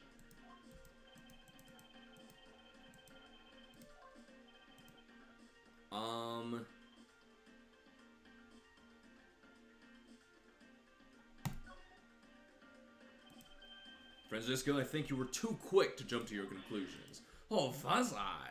Yes, we don't even have the autopsy results yet. How can I not say that you made a snap judgment when you have yet to even see if the wound on Agent Hicks' head is consistent with the murder weapon? Scaffy! I think it's definitely a setup on Tenero. I definitely think it's Neil or LeBlanc. Contact the medical examiner's office at once. I wish to hear the results of Agent Hicks's autopsy. Here he goes. Bye, Gumshoe. We've got a big problem, Mr. Edgeworth, sir. Here he comes. Hi, Edgeworth. Hi, Gumshoe. What is it, detective? They're still doing the autopsy, but they said that they already noticed one thing for sure. Report now. The doc said that it's one giant bruise from a beating The doc said that it's one giant bruise from a beating from his shoulder down to his mid-back. From the victim's shoulder to his mid-back. He was beaten over such a wide area? Well, I'd say maybe it's a sign the killer had a grudge against Agent Hicks. It wasn't just his head. The killer went all out and hit him multiple times, sir. Scruffy, what is had a grudge against Agent Hicks supposed to mean? Well, that's, Was the wound on the victim's head consistent with a murder weapon, detective? Oh, well, they said they were still looking at it, sir. You're completely useless!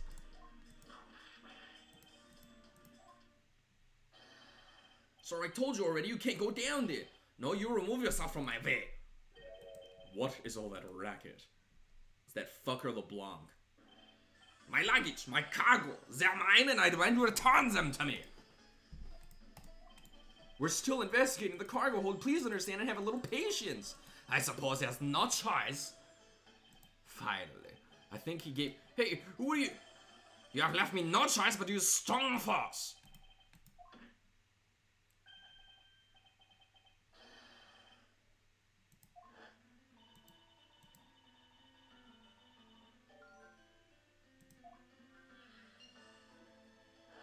So what, he was pushed?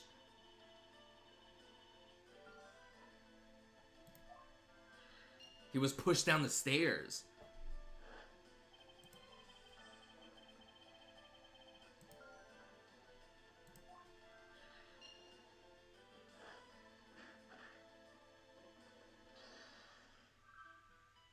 Jesus.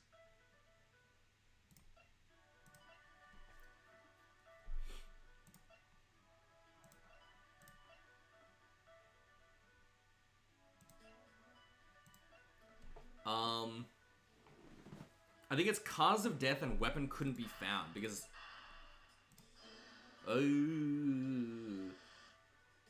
Fuck.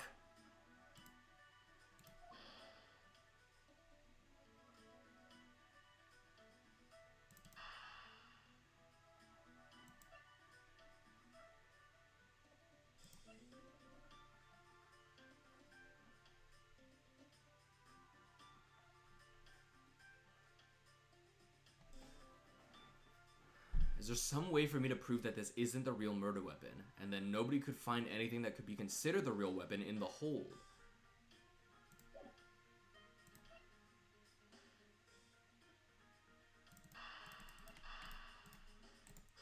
Maybe? Because the weapon is being smuggled? Fuck off.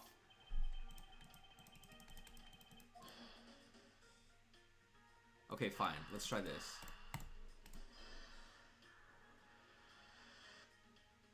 Motherfucker, dude!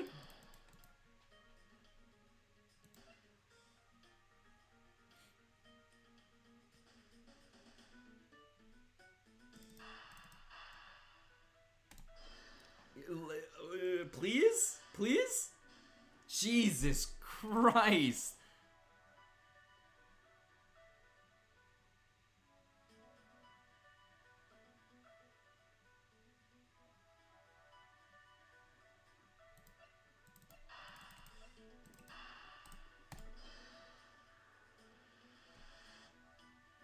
Oh god, fucking damn it, that was bad. Allegedly, the killer struck the victim many times over, which is why there is extensive bruising over such a wide area. But is that really the correct conclusion to draw from the evidence? The bruise from his shoulder to the middle of his back is one continuous mark, which is more suggestive of a single blow to the back. If that's the case, then the piggy bank is much too small to have caused that. Therefore, the murder weapon must be something far bigger.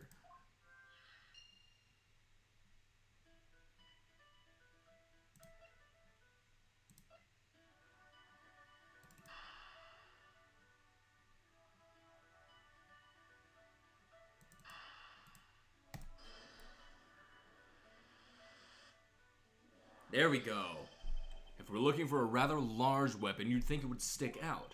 But so far, we haven't found anything that resembles a weapon of any sort. Perhaps, just perhaps, it's something we all overlooked from the very beginning. Because normally, it's too impossibly big to be taken into consideration. What was all that about? Was he trying to jump his way down here? Franziska. What do you want? I found it, Franziska. I found the real murder weapon. You did? He really jumped. We didn't realize it until now, but the answer has been right in front of us this whole time. He might be hurt. We should go check up on him, sirs. There's that pompous attitude of yours again. You should learn to drop that habit. This, coming from a prosecutor with a habit of whipping everyone she comes across. Anyway, if you really are a prosecutor, then you'll back yourself up as evidence. You two aren't listening at all, are you? Come on, then. Show me this real murder weapon you speak of.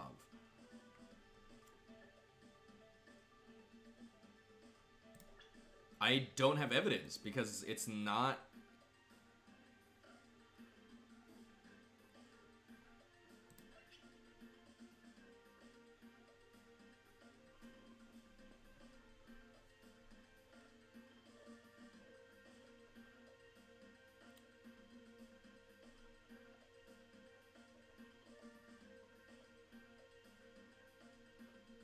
So what, that hit him and it killed him? I don't think so.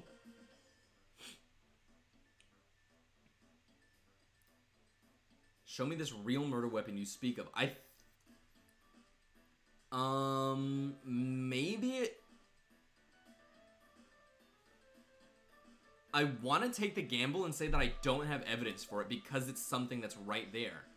But he also said that it's something that we overlooked from the beginning.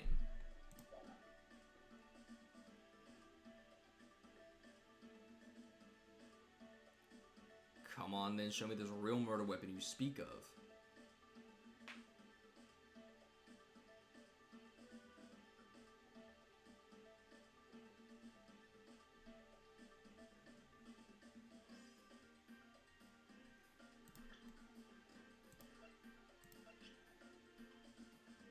Instantaneous death resulting from blow to the back of the head, plus bruising from head to mid-back.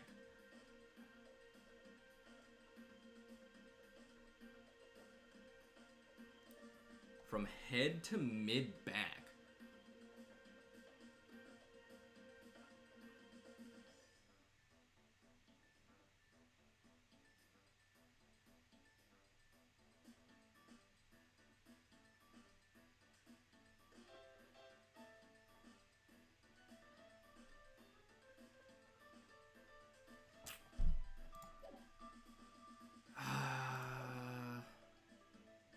Head to mid-back.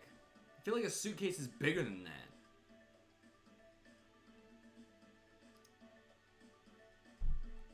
I'm gonna take that gamble. I don't have any evidence to show you. Foolish reasoning for a foolish fool from a foolishly foolish fool meant to fool me. What do you mean by I don't have any evidence to show? Perhaps I should have phrased it as that which caused Agent Hicks's death is incorporeal. Forgive me, but I do believe I have figured out what was the real cause of death. The victim fell from a great height and subsequently died as a result. In other words, the real cause of death is free falling to the ground. He fell to his death? Sounded like Doofenshmirtz. Yes, this is the only plausible possibility. The victim has extensive bruising on the back of his head and his back. And the only rational explanation for these injuries is that he fell to his death. But the murder happened inside this plane. I know. Are you claiming that there is some place in this plane from which he could have fallen from? As I said earlier, the answer has been right in front of us the entire time. You can't mean... Yes, I do. The victim fell from the top of the stairs of this very cargo hold. What? Then we're in trouble. We may have a second death on our hands, sirs. God, please?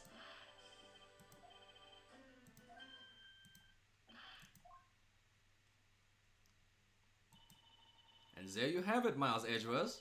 It's not possible that Agent Hicks fell over the railing to his death. That man is living proof of that. I suppose it's true that it's not possible, given the current circumstances. The current circumstances? What is that supposed to mean? Suppose that larger piece of cargo wasn't there at the time. What would have happened then? He would have been a Virginian pancake for sure, sir. I suppose that man over there wouldn't still be breathing. But the reality is that the cargo box is there.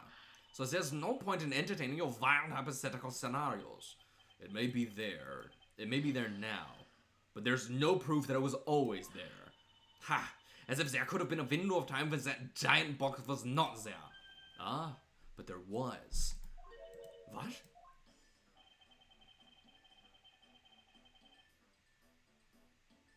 What the fuck? What can I use to show her that it's possible the box was not always where it is now? Oh. Well, no, it can't have been refueling in Zhang-Fa, because refueling in Zhang-Fa, he was still alive.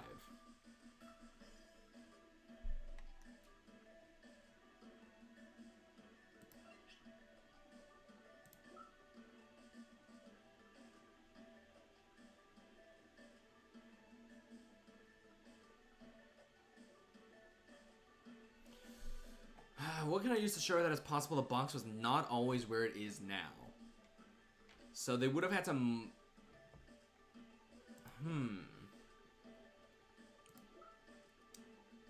Mr. Ackby Hicks was there in his seat when we took off again at 5 a.m.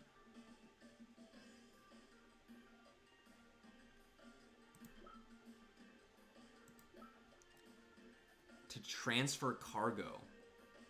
Oh, yeah, then it's definitely this. You refueled in the Republic of Zhang-Fa? Yes, and this flight had a short layover in Zhang-Fa in order to refuel. But that wasn't the only reason for the layover. We also transferred some cargo. What if the box in question was only transferred onto the plane at that time? To further prove my point, let's take a look at what's next to the box in question. Ah, it's labeled Zhang-Fa Express. Wait, I don't know who said that. Correct. Meaning it was loaded onto the plane in Zhang-Fa. Now, what if the box in question was also loaded on at the same time? It would mean that the box was not here in the cargo hold during the Europe-Zhang-Fa leg of the flight, making a clear drop from which Agent Hicks could have fallen to his death entirely possible. A priori is still very far-fetched. Then allow me a chance to prove how very likely my scenario is. My first order of business will be to examine that piece of cargo in more detail.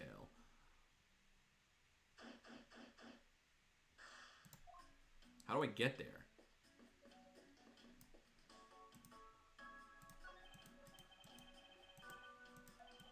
There's a tag on it, sir. Let's see. A leaf red statue? Never heard of it. Nor I, but all I care about is if we can prove it wasn't here at the time of the crime. Then let's get investigating, sir. How did he get back up there? Look here, do not go about touching my possessions without my permission. Don't rush up on me like that, pal. So this belongs to Mr. LeBlanc, does it? I should see what else I can find out from him.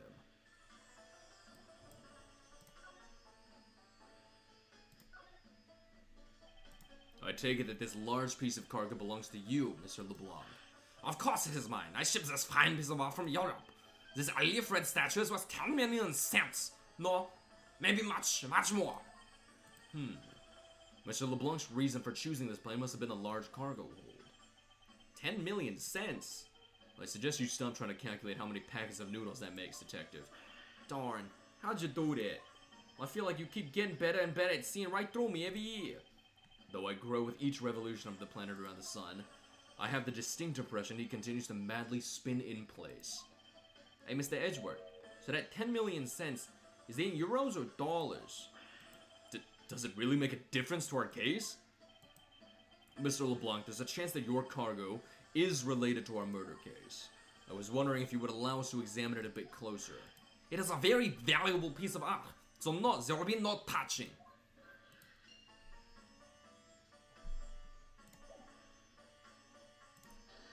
That's what's being smuggled.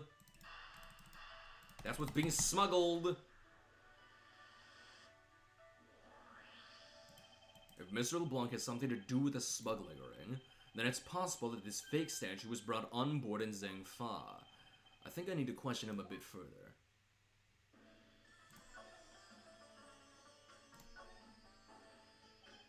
About your statue, Mr. LeBlanc, I wonder if it might be a fake.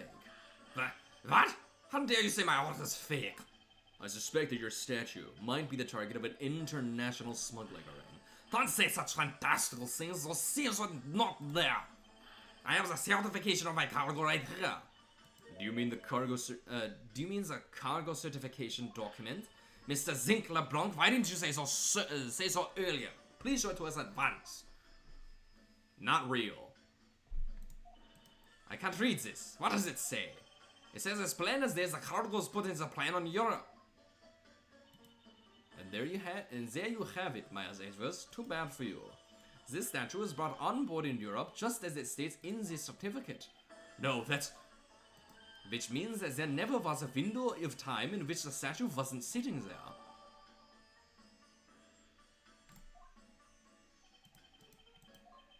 I respectfully disagree. We can't discount the theory until I see the statue for myself. Then you can have your wish. Look at it yourself and see I am right.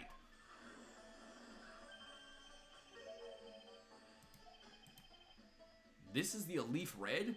It gives off such a feeling of art. I can practically smell it. This statue has a high amount of historic value. After it was unveiled at a museum in Europe, I brought it to this country to exhibit it. Well, I believe a closer look is warranted here.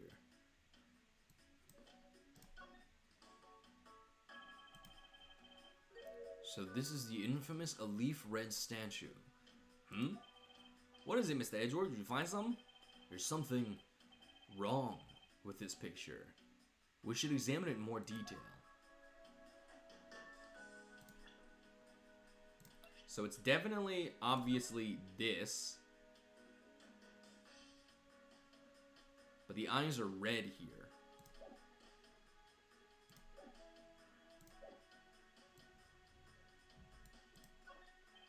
Are these eyes made of some sort of gem? That's a real nice shade of orange. For a sec, I couldn't even tell it with jewels. Oh, but it kind of reminded me of the eyes of this stray cat that lives near my house. Are the eyes supposed to be this color? Is it possible this statue is a fake?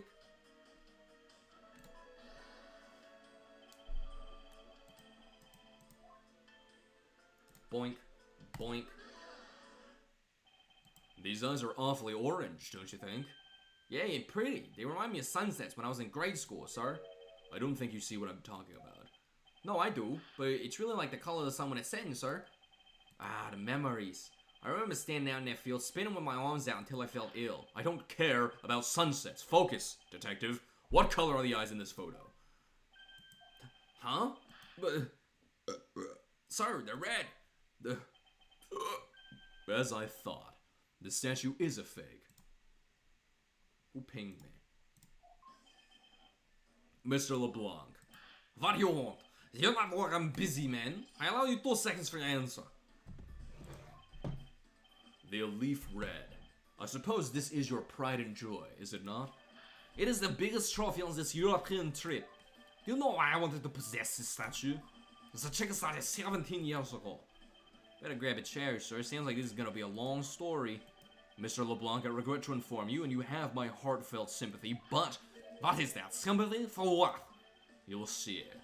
I'd like you to compare the eyes. That large fellow there has very bright and pretty eyes compared to you. I wasn't talking about the two of us. I meant the eyes of the statue in front of us and the one in this photo. Why is the son yelling? Now that... Oh! He knows the photo of the statue on display at the museum in Europe. Now do you see, Mr. LeBlanc? The statue before us is a fake.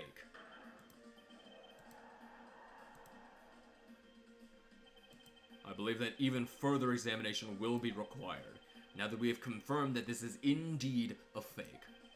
There must be some sort of proof that this was brought on board in Zhangfa, and I will present it to you, and I will present to you evidence that will resolve the remaining contradiction. Bitch, I don't know, what the fuck?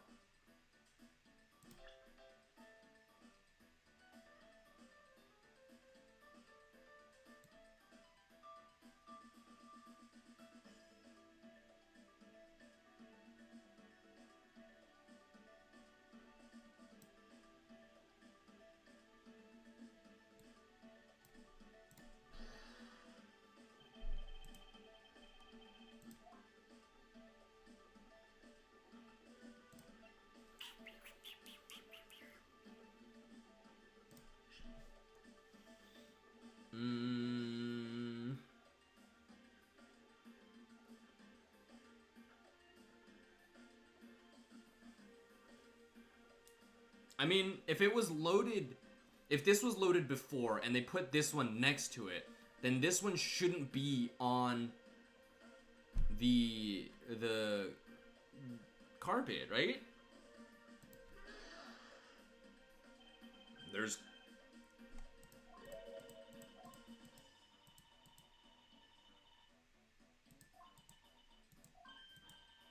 Oh! I was right. I got so scared for a second when I saw Franziska. Woo! But it is. It shouldn't be this way, but the statue is on top of the cloth. Supposing that a neighboring piece of cargo was brought on board in Zhangfa, there is no way that any part of it should wind up under something from Europe. Which means that this fake statue was smuggled on board in Zhangfa. But then what about the cargo certificate? Let me ask in return, what about Agent Hicks? Why did he come down here in the middle of the flight? There's only one reason why. To secure proof of smuggling activity aboard this flight. So you say, but I don't believe he had to do that mid-flight. They could have just as easily inspected all of the cargo after the plane landed. That may be true, however, you have it backwards, Franziska. Sure, Agent Hicks could have waited until after the plane had landed, but he had a reason for coming down to the cargo hold. Suppose he had found the fake at the airport. It would have been after the swap had occurred. At that time, the suspicion would naturally fall onto the statue's owner, who would have no way to prove that the statue was switched without his knowledge. Which means there's someone involved who is forging or modifying cargo certificates.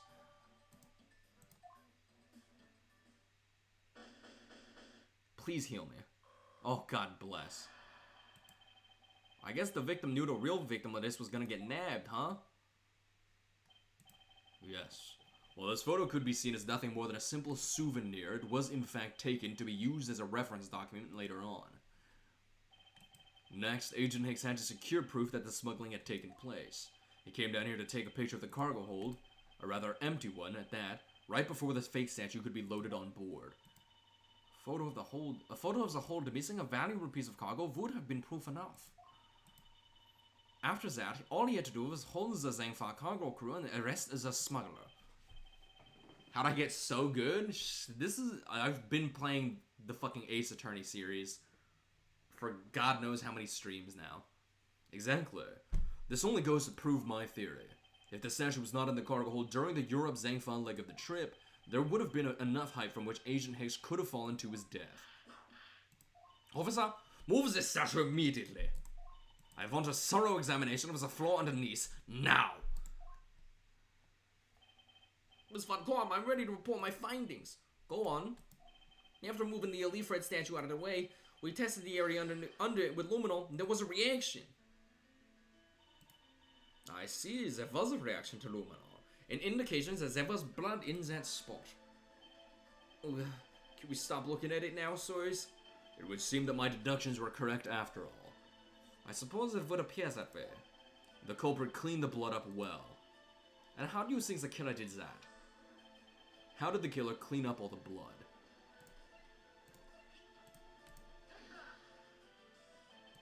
The killer used the bloody claw I found inside the suitcase to clean up the mess. I see. They had a need to clean up all the blood before the plane landed in Zhengfa. Yes, because otherwise the cargo crew would have discovered it during the layover. So you guys are saying that the murder happened before the plane landed in Zhengfa? There is no other conceivable timeline for the events of the murder. But if that is true, then that throws a certain person's testimony into doubt. If the murder occurred before we landed in Zhengfa, then this becomes highly suspect. Recall Miss Meal's testimony about Agent Hicks in regard to when we departed Zhengfa. I saw Mr. Hicks sitting in his seat at 5 a.m., you know. She claims Agent Hicks was alive at the time of the service calls, but that totally contradicts the facts, sir. But why would she lie about something like that? I think the only person who can answer that is Miss Meal herself. Bro. So it was totally Miss Meal. So Miss Meal is forging the documents? And okay, so clearly LeBlanc did not know that that was fake. So Miss Meal is definitely the one that is smuggling, that is part of the smuggling ring and forging those documents. That's why she's so close with the captain, so he'll sign them without looking. Miss Meal. Miss Meal! Huh? Do you recall what you said earlier? About when you answered some service calls as we were departing from Zhengfa? Huh? You said that Mr. Hicks was sitting in his seat at that time. However, that is simply not possible, because Mr. Hicks was dead long before we ever touched down in Zhengfa. Oh? Miss Cammy Meal. Maybe I didn't see what I thought I did? No one could make a mistake so large, Miss Meal. But I make that kind of boo-boo all the time. Ugh. This is going nowhere. There must be a better way of resolving this contradiction. Very well. Miss Meal, if you please, tell me about your alibi during the time span from just before we were to land at 3 a.m. and 6 a.m. when the body was found. Are you telling me I'm a suspect, Mr. Edgeworth?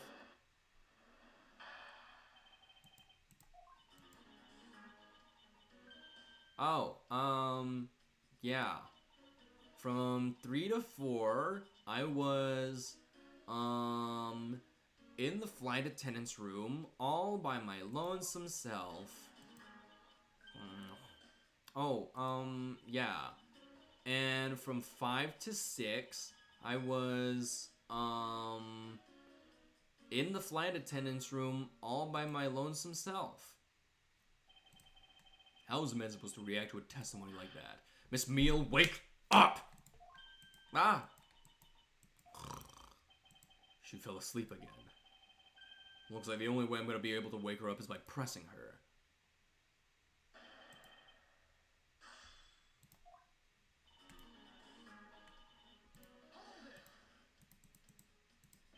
Miss Meal, wake up! I'm awake. Miles Edgeworth, I demand that you do something about this flight attendant this instant. Why ask me to wake her when you can finally put that whip to an appropriate use?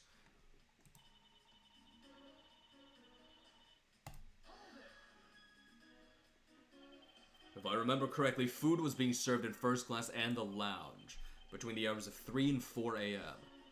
Yeah, but that kind of stuff's run by Miss Rhoda. Then what were you doing in the attendance room at that time? Eating, and then having a most delicious dream. You mean you were neglecting your duties? No way. Sleeping's part of our job too, you know.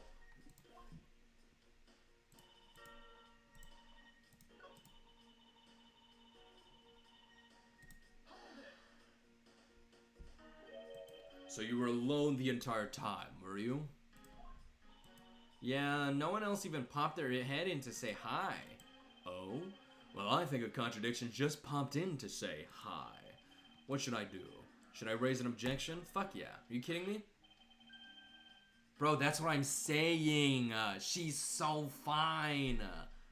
Miss Meal, there's a clear contradiction embedded in your testimony. Huh? What are you talking about? It's not possible that you were alone in the attendance room the whole time from 5 to 6 a.m. I wonder if you would be so kind as to take a look at this receipt, Miss Meal. Huh? A receipt? For what? It's for the suitcase Miss Tenero bought. Now, if I may direct your attention to the timestamp. As you can see, it clearly says 5:40 a.m., Miss Tenero. Yes. Huh? Why is the killer here? I thought you'd have her locked up by now. I requested that she be present as a witness so that we may straighten out your complex lie. Now then, Miss Tenero, between the hours of 5 and 6 a.m., you took a trip from first class down to the first floor in-flight shop, correct? Yes, I went to the shop to buy a suitcase, after which I went straight to the attendance room to drop it off. And did you see Miss Meal there at that time? No. So, Miss Meal, where were you really between the hours of 5 and 6 a.m.?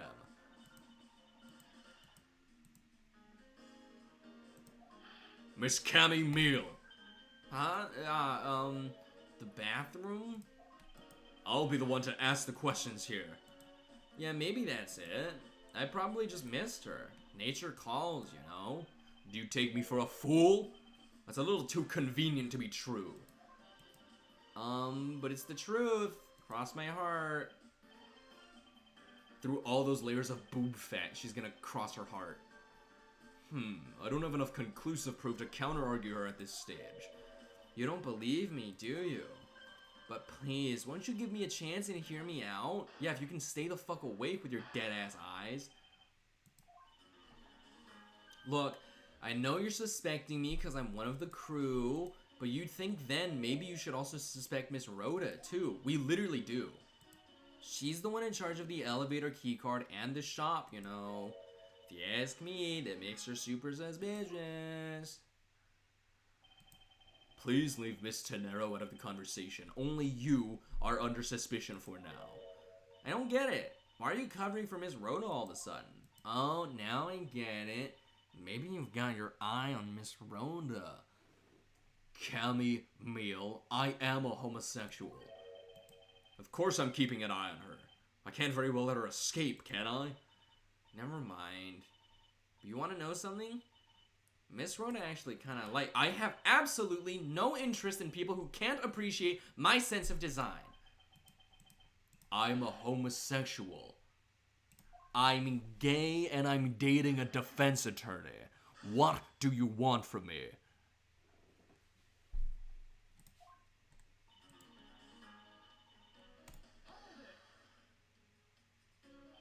No, it's not the only reason I have for suspecting you. Your statements regarding Mr. Hicks also turned out to be a bunch of lies. Ah, but say I was an attendant. You wouldn't suspect me then, would you? Yes, I suppose that's true enough.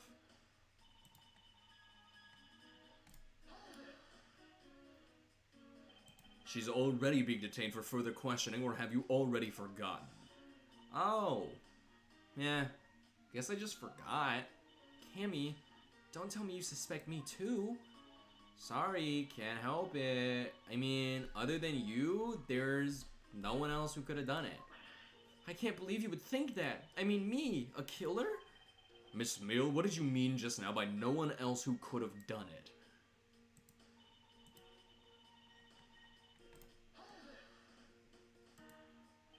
Then what are you in charge of, Miss Meal? I take care of the attendance room. That doesn't count. Oh, but I spend so much time in there, it may as well be my responsibility. Mr. Edgeworth, Cammy is very talented at languages, so she assists passengers who may not speak English, especially those who speak Borginian. She's the only one on this flight who is fluent. Oh, you mean that kind of what am I in charge of? Why didn't you say so in the first place? What else could I have meant? Yeah, so I'm really good at Borginian. She's fluent in Borginian. Then I suppose you're in charge of processing documents in Borginian. Yeah, I take care of anything that has to do with Borginian. Very interesting.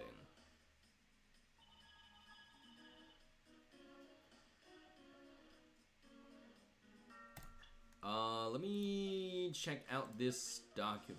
Document of Borginian.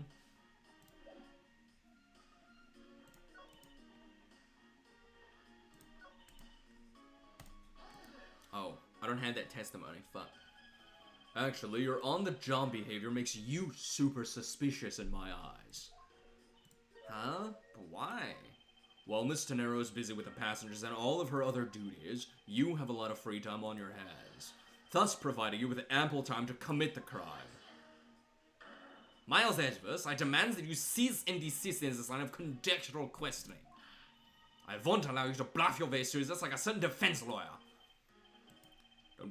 But I do not honestly believe Miss Meal does any actual work aboard this flight. Oh, that's not true, Mr. Edgeworth. Although, well...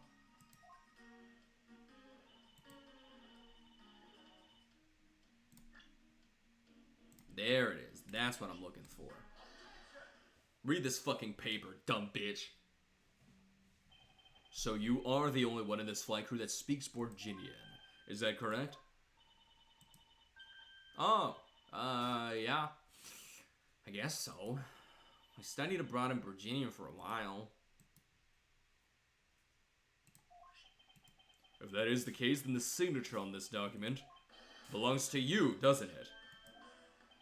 This is a falsified piece of documentation with only one purpose: to lead anyone who read it to believe that Mr. LeBlanc's statue was loaded in Europe.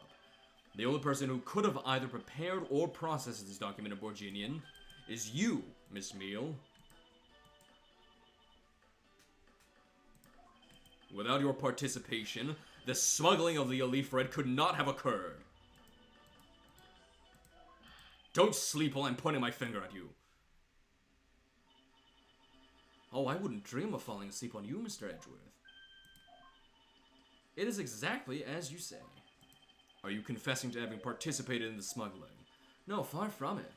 It's true that I was the one who signed off on that document, but you can't use that fact alone to make your allegation of smuggling stick. There's no direct correlation after all. All you have is my signature on a piece of paper. Really? All you did was sign it. I neglected to check if the cargo had been loaded onto the plane properly. So, sorry about that. Seems that she's finally woken up. This is gonna be one tough fight. Suppose, and this is just a supposition, even if I was involved in the smuggling, you can't throw the charge of murder on me just like that. If you were involved in the smuggling, you would have a strong motive to kill. Agent Higgs was in the middle of an investigation regarding a smuggling ring, and just when he was about to close in, he's killed by a member of that ring. Well, did you ever stop to think that maybe Rhoda's the smuggling ring member? After all, unlike me, Rhoda has access to many things on this plane for work purposes. So perhaps there is some element of a setup at play in this case. What are you talking about? Don't worry. I wasn't talking about you. I meant the killer. First it was myself, and now it's Miss Tenero who's under the microscope. Seems to me that our killer is going to great lengths to pin this crime on anyone they can. You have no proof that Rhoda's being set up or that she isn't. Actually, I believe that she was indeed the intended target from the very beginning. I believe that the plan was to push all of the blame for the crime onto her. And this evidence will prove my suspicions. This proves that the killer was out to frame Miss Tenero from the very beginning. Ah, shit.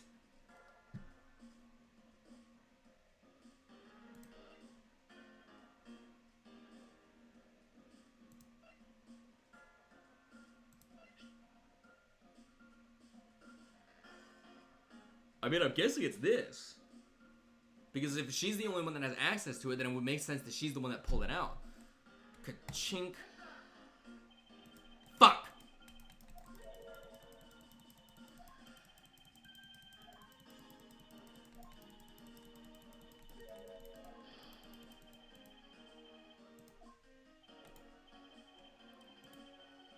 Still unaccounted for. I need to say calm, think carefully, and then present the condemning evidence.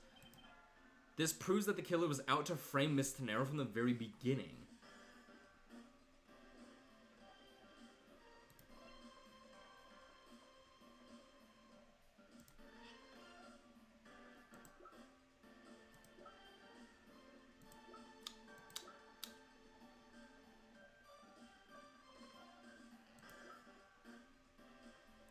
The suitcase?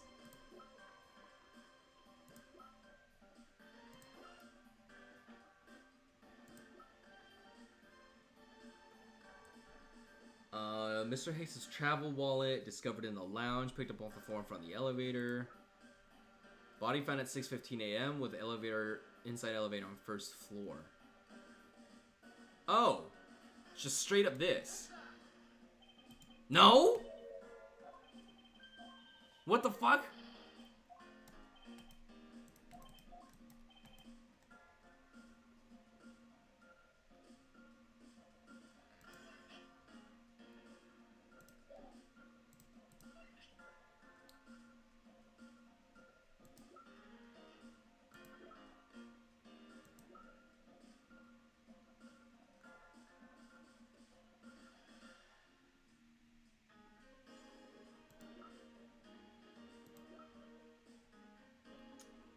Is it the grape juice?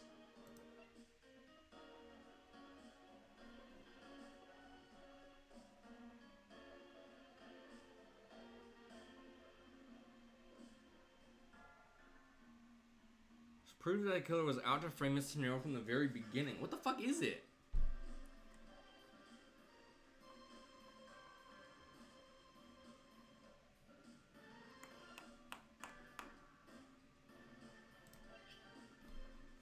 Spilt during the turbulence, looks like footprints and something being dragged. You think it's the suitcase?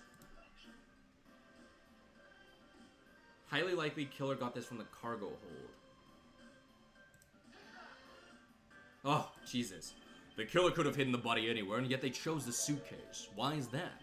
Perhaps it was to move the body up from the lower deck to the first floor. However, why go through the trouble to do so?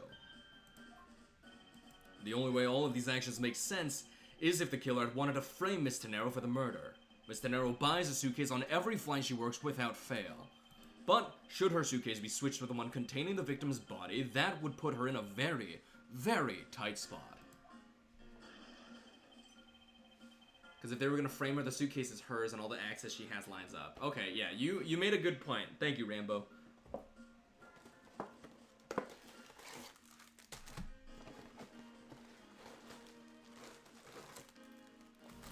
Gonna munch on some saltine crackers, because Daddy's hungry.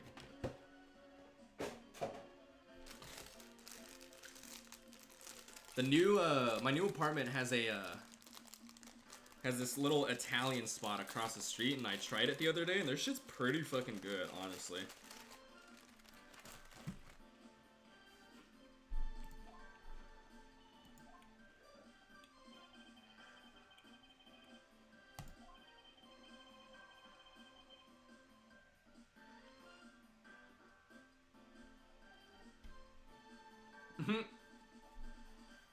Yeah, bro, I just moved. The lease literally started today. But yeah, it's, I don't even need to show you it. When you're pulling up to the spot, you see it. Ergo, they made do with whatever was at hand, adapted their plan, and tried to frame me as I lay unconscious on the floor from the turbulence. The killer then went to hide the suitcase in the in-flight shop, and brought the piggy bank back to the elevator in order to fabricate a false weapon. A lot of work for a fruitless endeavor, wouldn't you agree? Sounds like the killer had a tough time too, huh? I mean, why'd the killer need to frame someone that badly anyway? That is because of the special circumstances surrounding this particular case. Oh, fuck. What special circumstances dictated the need for the killer to frame someone?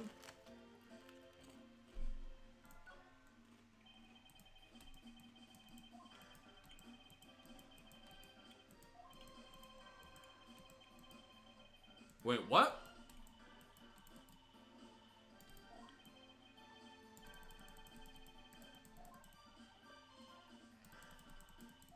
Did I read the question wrong?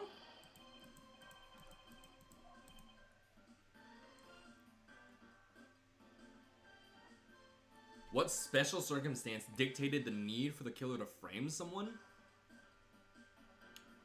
I guess where? Sorry, I thought it was, I mean, it could have been the latter, too.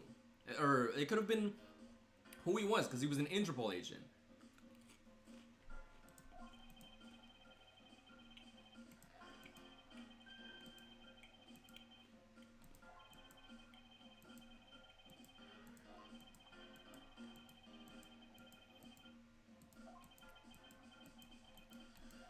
But you, Miss Cammy Meal, only you and you alone could be the killer.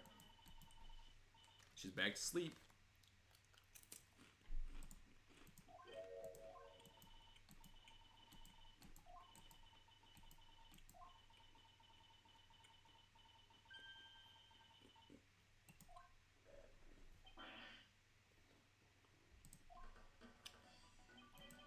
I can see the outline of how the murder occurred, but I have no definitive evidence. And isn't there a piece of evidence that's still unaccounted for? Something that I still can't quite fit into the big picture. I was looking at that. I was like, why haven't I pulled out the phone yet?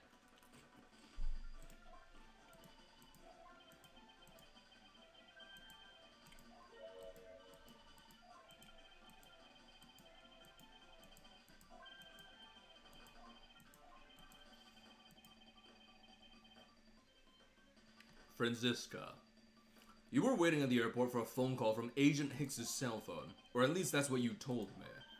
That's right. But Agent Hicks's cell phone could not be found at the crime scene. You mean the killer took the phone with him? Precisely. I suspect that if we were to find that phone, it would lead us to the killer. Ha ha ha, come on, get serious. If the victim fell to his death from that height, wouldn't his phone break as well? We won't know that until we try a little experiment, will we? Franziska, I'd like to ask for your assistance. You know the victim's phone number, do you not? Of course I do. That's her dinky little cell phone.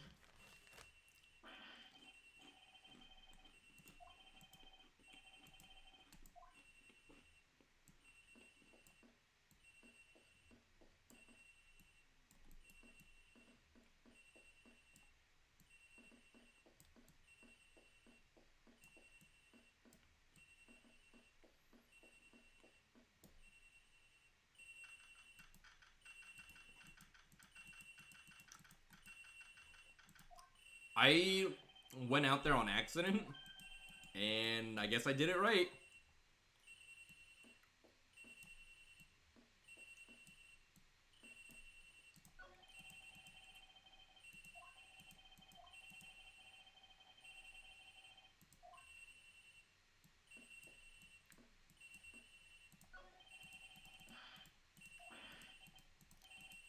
Tenero's locker? But it was planted. It's Miss Tenero's.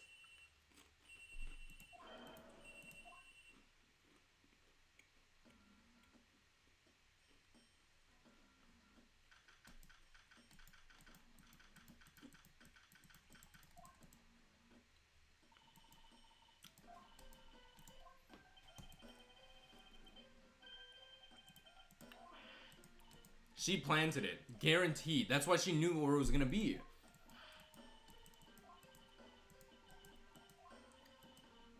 Miss Von Karma, is it?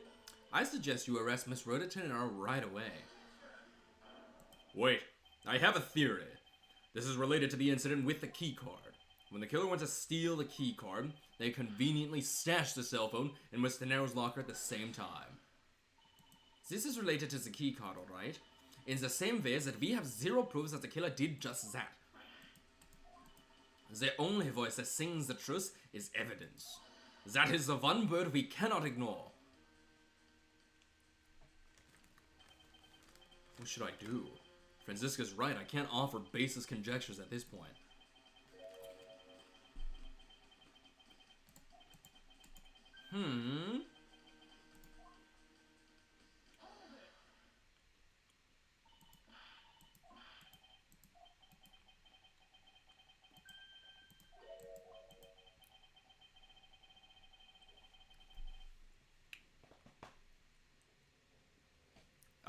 Now we're focused on the phone, so I don't think that's gonna hold any water anymore. Inside this phone lies the final piece of incriminating evidence that will point us to our killer. We need to examine this phone in more detail.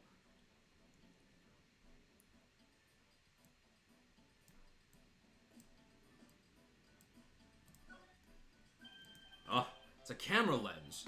Come to think of it, I wonder, how exactly was Agent Hicks planning to preserve the crime scene of his smuggling?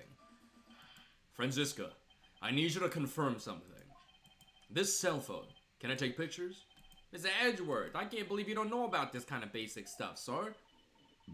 This looks like a very similar model to my own.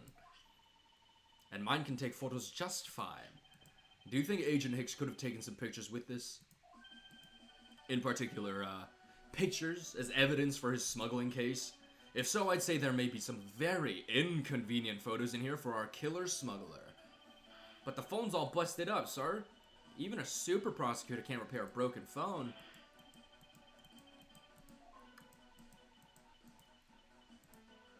May I go back to sleep now?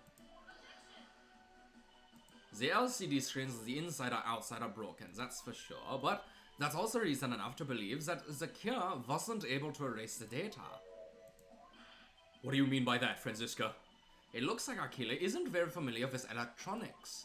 This phone still rang when I called it, meaning that only the LCD screens are broken. It's possible that the photos are still there inside, waiting to be accessed. All we need to do is transfer the data to my phone. Franziska, your phone, if you please. Very well. It's transferring. Alright, displaying it now. This is... Agent Hicks was most certainly trying to obtain some evidence for his smuggling case. Hey, the Leafred's no one in this pic, sir. But this has no meaning as a piece of evidence in this murder case, right? Ouch, she's right. There's not much we can find out from this about Agent Hicks' killer, sir. Is this it? Is this the end? Is there really nothing in this photo that we can use?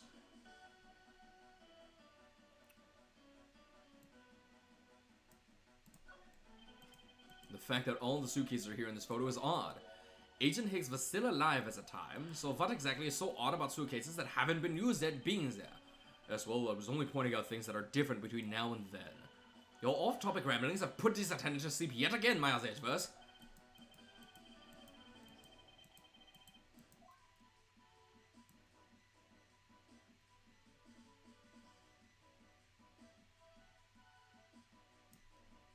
Is that the suitcases again? Fuck off.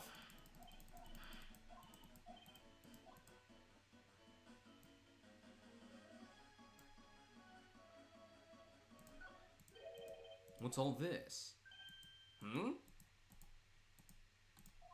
Oh, the cargo ship from Virginia to Zhengfa. So the reason they aren't here now is that they were dropped off in Zhengfa. Mr. LeBlanc, can you tell me the contents of the boxes? Unfortunately, there's no English written on them anywhere. One cluster of boxes written in Virginian. It says, it is cloth in English. Cloth. What for is that skitty face? I don't know what the fuck voice I'm giving this guy anymore.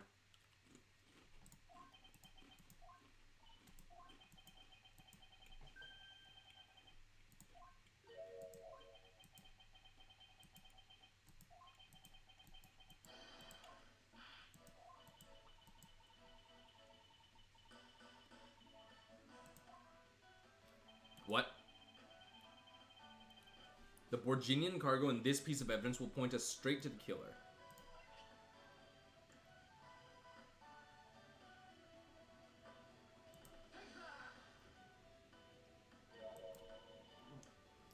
that supposed to prove? The killer used this piece of cloth to wipe up the blood they had spilled. There was one thing that bothered me this whole time. Where did it come from? And now I have finally found my answer in this very photo. The cargo that was unloaded in Zangfla had cloth written on it. In Borginian, that is. And this is where the killer grabbed a piece from to clean up the blood with. That's right. The killer was someone who could read and understand Borginian. And the only crew member that fits that description is you, Miss Cammy Meal. Ha! It's pretty flimsy. The killer probably searched through all the boxes looking for something to use. When you're frantic, you don't care if the box is in English or Borginian. Sorry, but I cannot agree with your assessment of the killer's indiscriminate nature. What? There was no need for the killer to tear through boxes at random at all. And if the killer supposedly could not comprehend Borginian, well then. Logically, the killer would have opened this box first. Bitch, I don't know, what the fuck?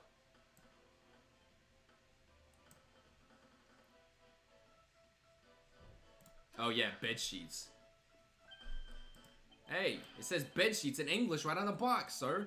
Precisely. And bed sheets would be perfect for cleaning up blood, wouldn't you say? So what are you trying to say? That if I were the criminal, this box of bed sheets would have been what I would have spotted first. However, the killer chose to use some Borginian cloths. Do you have an explanation for that? The killer didn't want Eddie to know.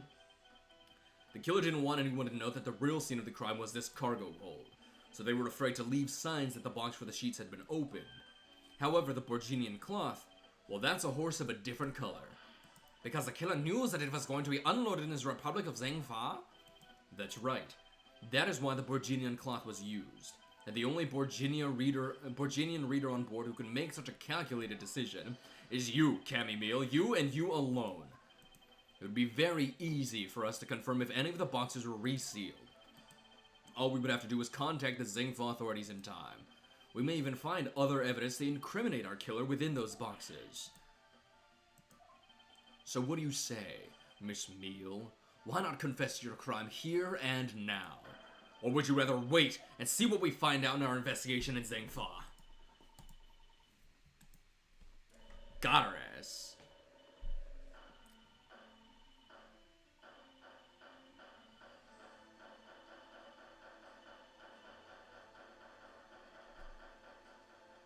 Rip to the titties. He was Interpol. I couldn't stop it. I brought him here. He started taking pictures. I couldn't be found out. I was scared. I was in trouble.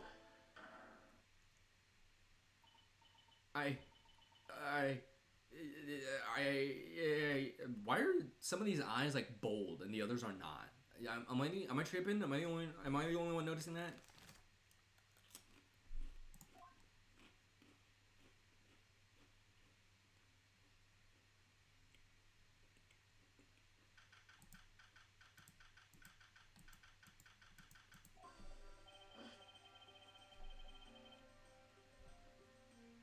Just some shit with the game, I guess. We finished making all the arrangements to take the suspect in, sir. Very good, detective. What about the smuggling route? Did she say anything about that? We're taking her down to the precinct now. Hopefully we can get more out of her there. Whenever we even approached the topic, she just started foaming at the mouth. It was scary, sir. She probably wasn't prepared to commit a murder all of a sudden. One thing is for sure, the ring behind this whole meth means serious business. It looks like there's a lot more to this case than meets the eye. Mr. Edgeworth, I just wanted to say how much I appreciate everything you did. Thank you very much. It was nothing. In fact, I should be the one thanking you for your cooperation. But truly, if it wasn't for you, I might not be here right now. Instead, I can continue to serve our passengers as a flight attendant. I hope that... Well, please accept this as a token of my appreciation. That's... I see. You don't have to take it if you don't want to. No, I mean... I would never turn down a lady's generous offer. Oh, thank you. I'm sure it will serve you well. And remember, we here at iFly Airlines are always ready to serve, Mr. Edgeworth. Thank you. I'll keep that in mind. Now, I must bid you farewell. May all your skies be blue no matter where you go. Guaranteed he's gonna take that, and as soon as she's out of sight, he's tossing it in the dumpster. I can't believe we wound up investigating the whole day, sir, but boy, was it fun. Speak for yourself. My day was filled with earthquakes, elevators, and false charges. By the way, where's Franziska? Oh, she's filling out some customs paperwork for a departure. Departure? Yeah, Miss Von Karma's always really busy, sir. She's been flying from country to country to chase down some leads regarding a case. Detective, can you cancel the card I had you reserve earlier? You got it, sir. I gotta haul ass and go see her, I guess. I don't know why. Franziska.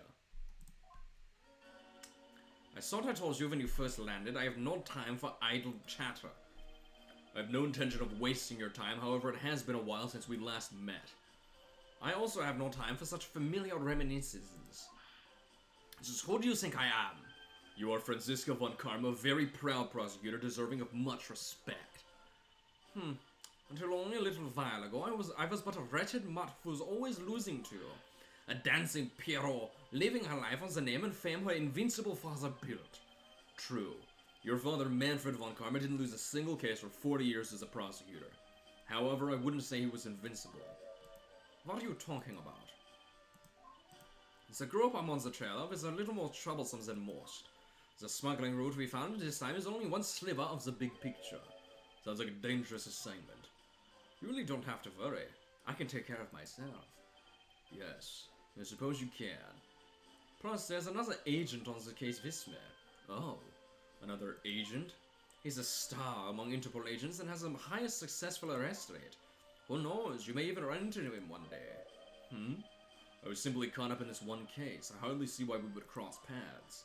I suppose, but I doubt he would say the same. I'm not following you. You'll understand soon enough. The fight has only just begun, Miles Edgeworth. I'll be back in this country soon enough, and when I am, you can be sure I'll pay you back in full.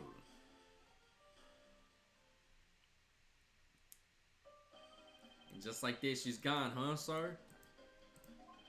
Thank goodness. I can finally rest easy knowing I won't have to watch out for a whip. Detective Gumshoe, I want to thank you for all your help and cooperation. Oh, it was nothing, sir. I was just happy to be able to work with you again. Oh, I think I'm gonna celebrate adding a little extra salt to my instant noodles tonight. Just how much did you cut his salary by, Franziska? Detective, I was wondering if you might give me a ride down to the prosecutor's office. Sure thing, sir. I'll even fly down the road in the patrol car if you want. Don't make me remind you, Detective. Safety first. Thus, I solved the first case upon my arrival home. Franziska von Karma. The smuggling route she was after. The leaders of that ring had already put their trump card into play. And the players on the other side of this war. They would begin to make themselves known through the next incident. Edgeworth speaking. Ah, finally. I called who knows how many times earlier, but I couldn't get through. And you are? Ah, have you forgotten my voice, Miles, my boy? Mr. Amano? Ernest Amano, correct? Ah, who the fuck is that? I know it's rather sudden, but I can't ask this of anyone else. There's been an incident, Miles. My son, he's been kidnapped. Who the fuck is Ernest Amano?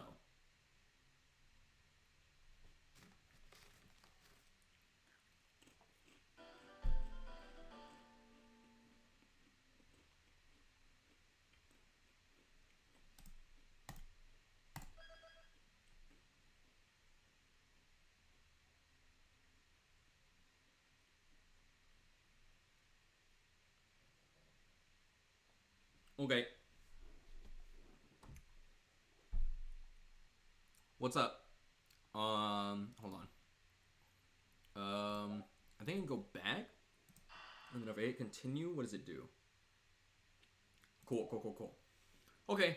So we're done for today. On Monday, I will have a special guest, apparently.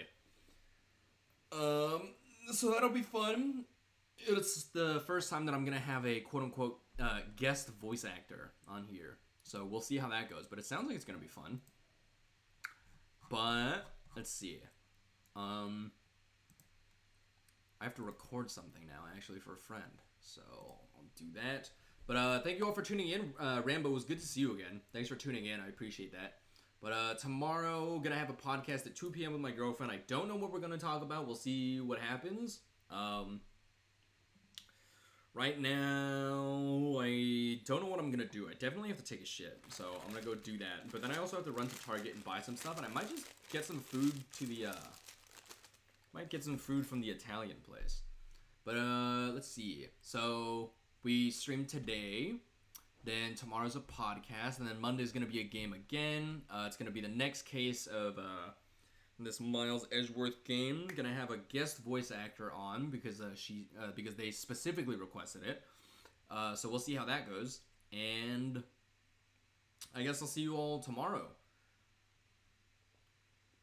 Yeah, Rambo, I mean, you're always welcome. You can pop in whenever. I'm always here every day. And then starting this week, now that I'm like fully moved into the new place and everything, I'm also going to start trying to stream more days for a little bit because I'm off work for the rest of this month. I will be spending some time, I think, probably either before or after stream, just burning through like some realtor's license stuff that I wanted to like cut through. So we'll try to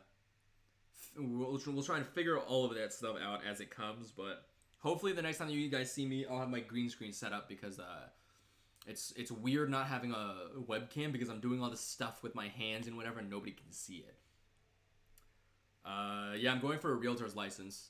That way because I'm moving out with my girlfriend in like 9 months or so, so if I stay here, then I have that license. If not, then whatever other state that I go to, I'll already have that knowledge, and then I can just take another exam there and then get a license there. That way I have something that like sets me up for a job. But thank you all for tuning in. Appreciate the support as always. I thought this was going to be a shorter stream, but it actually turned out to be decently long. So I'll see you guys again tomorrow, and then again on Monday, and then we'll see what happens with the rest of the week. So thank you all again for tuning in.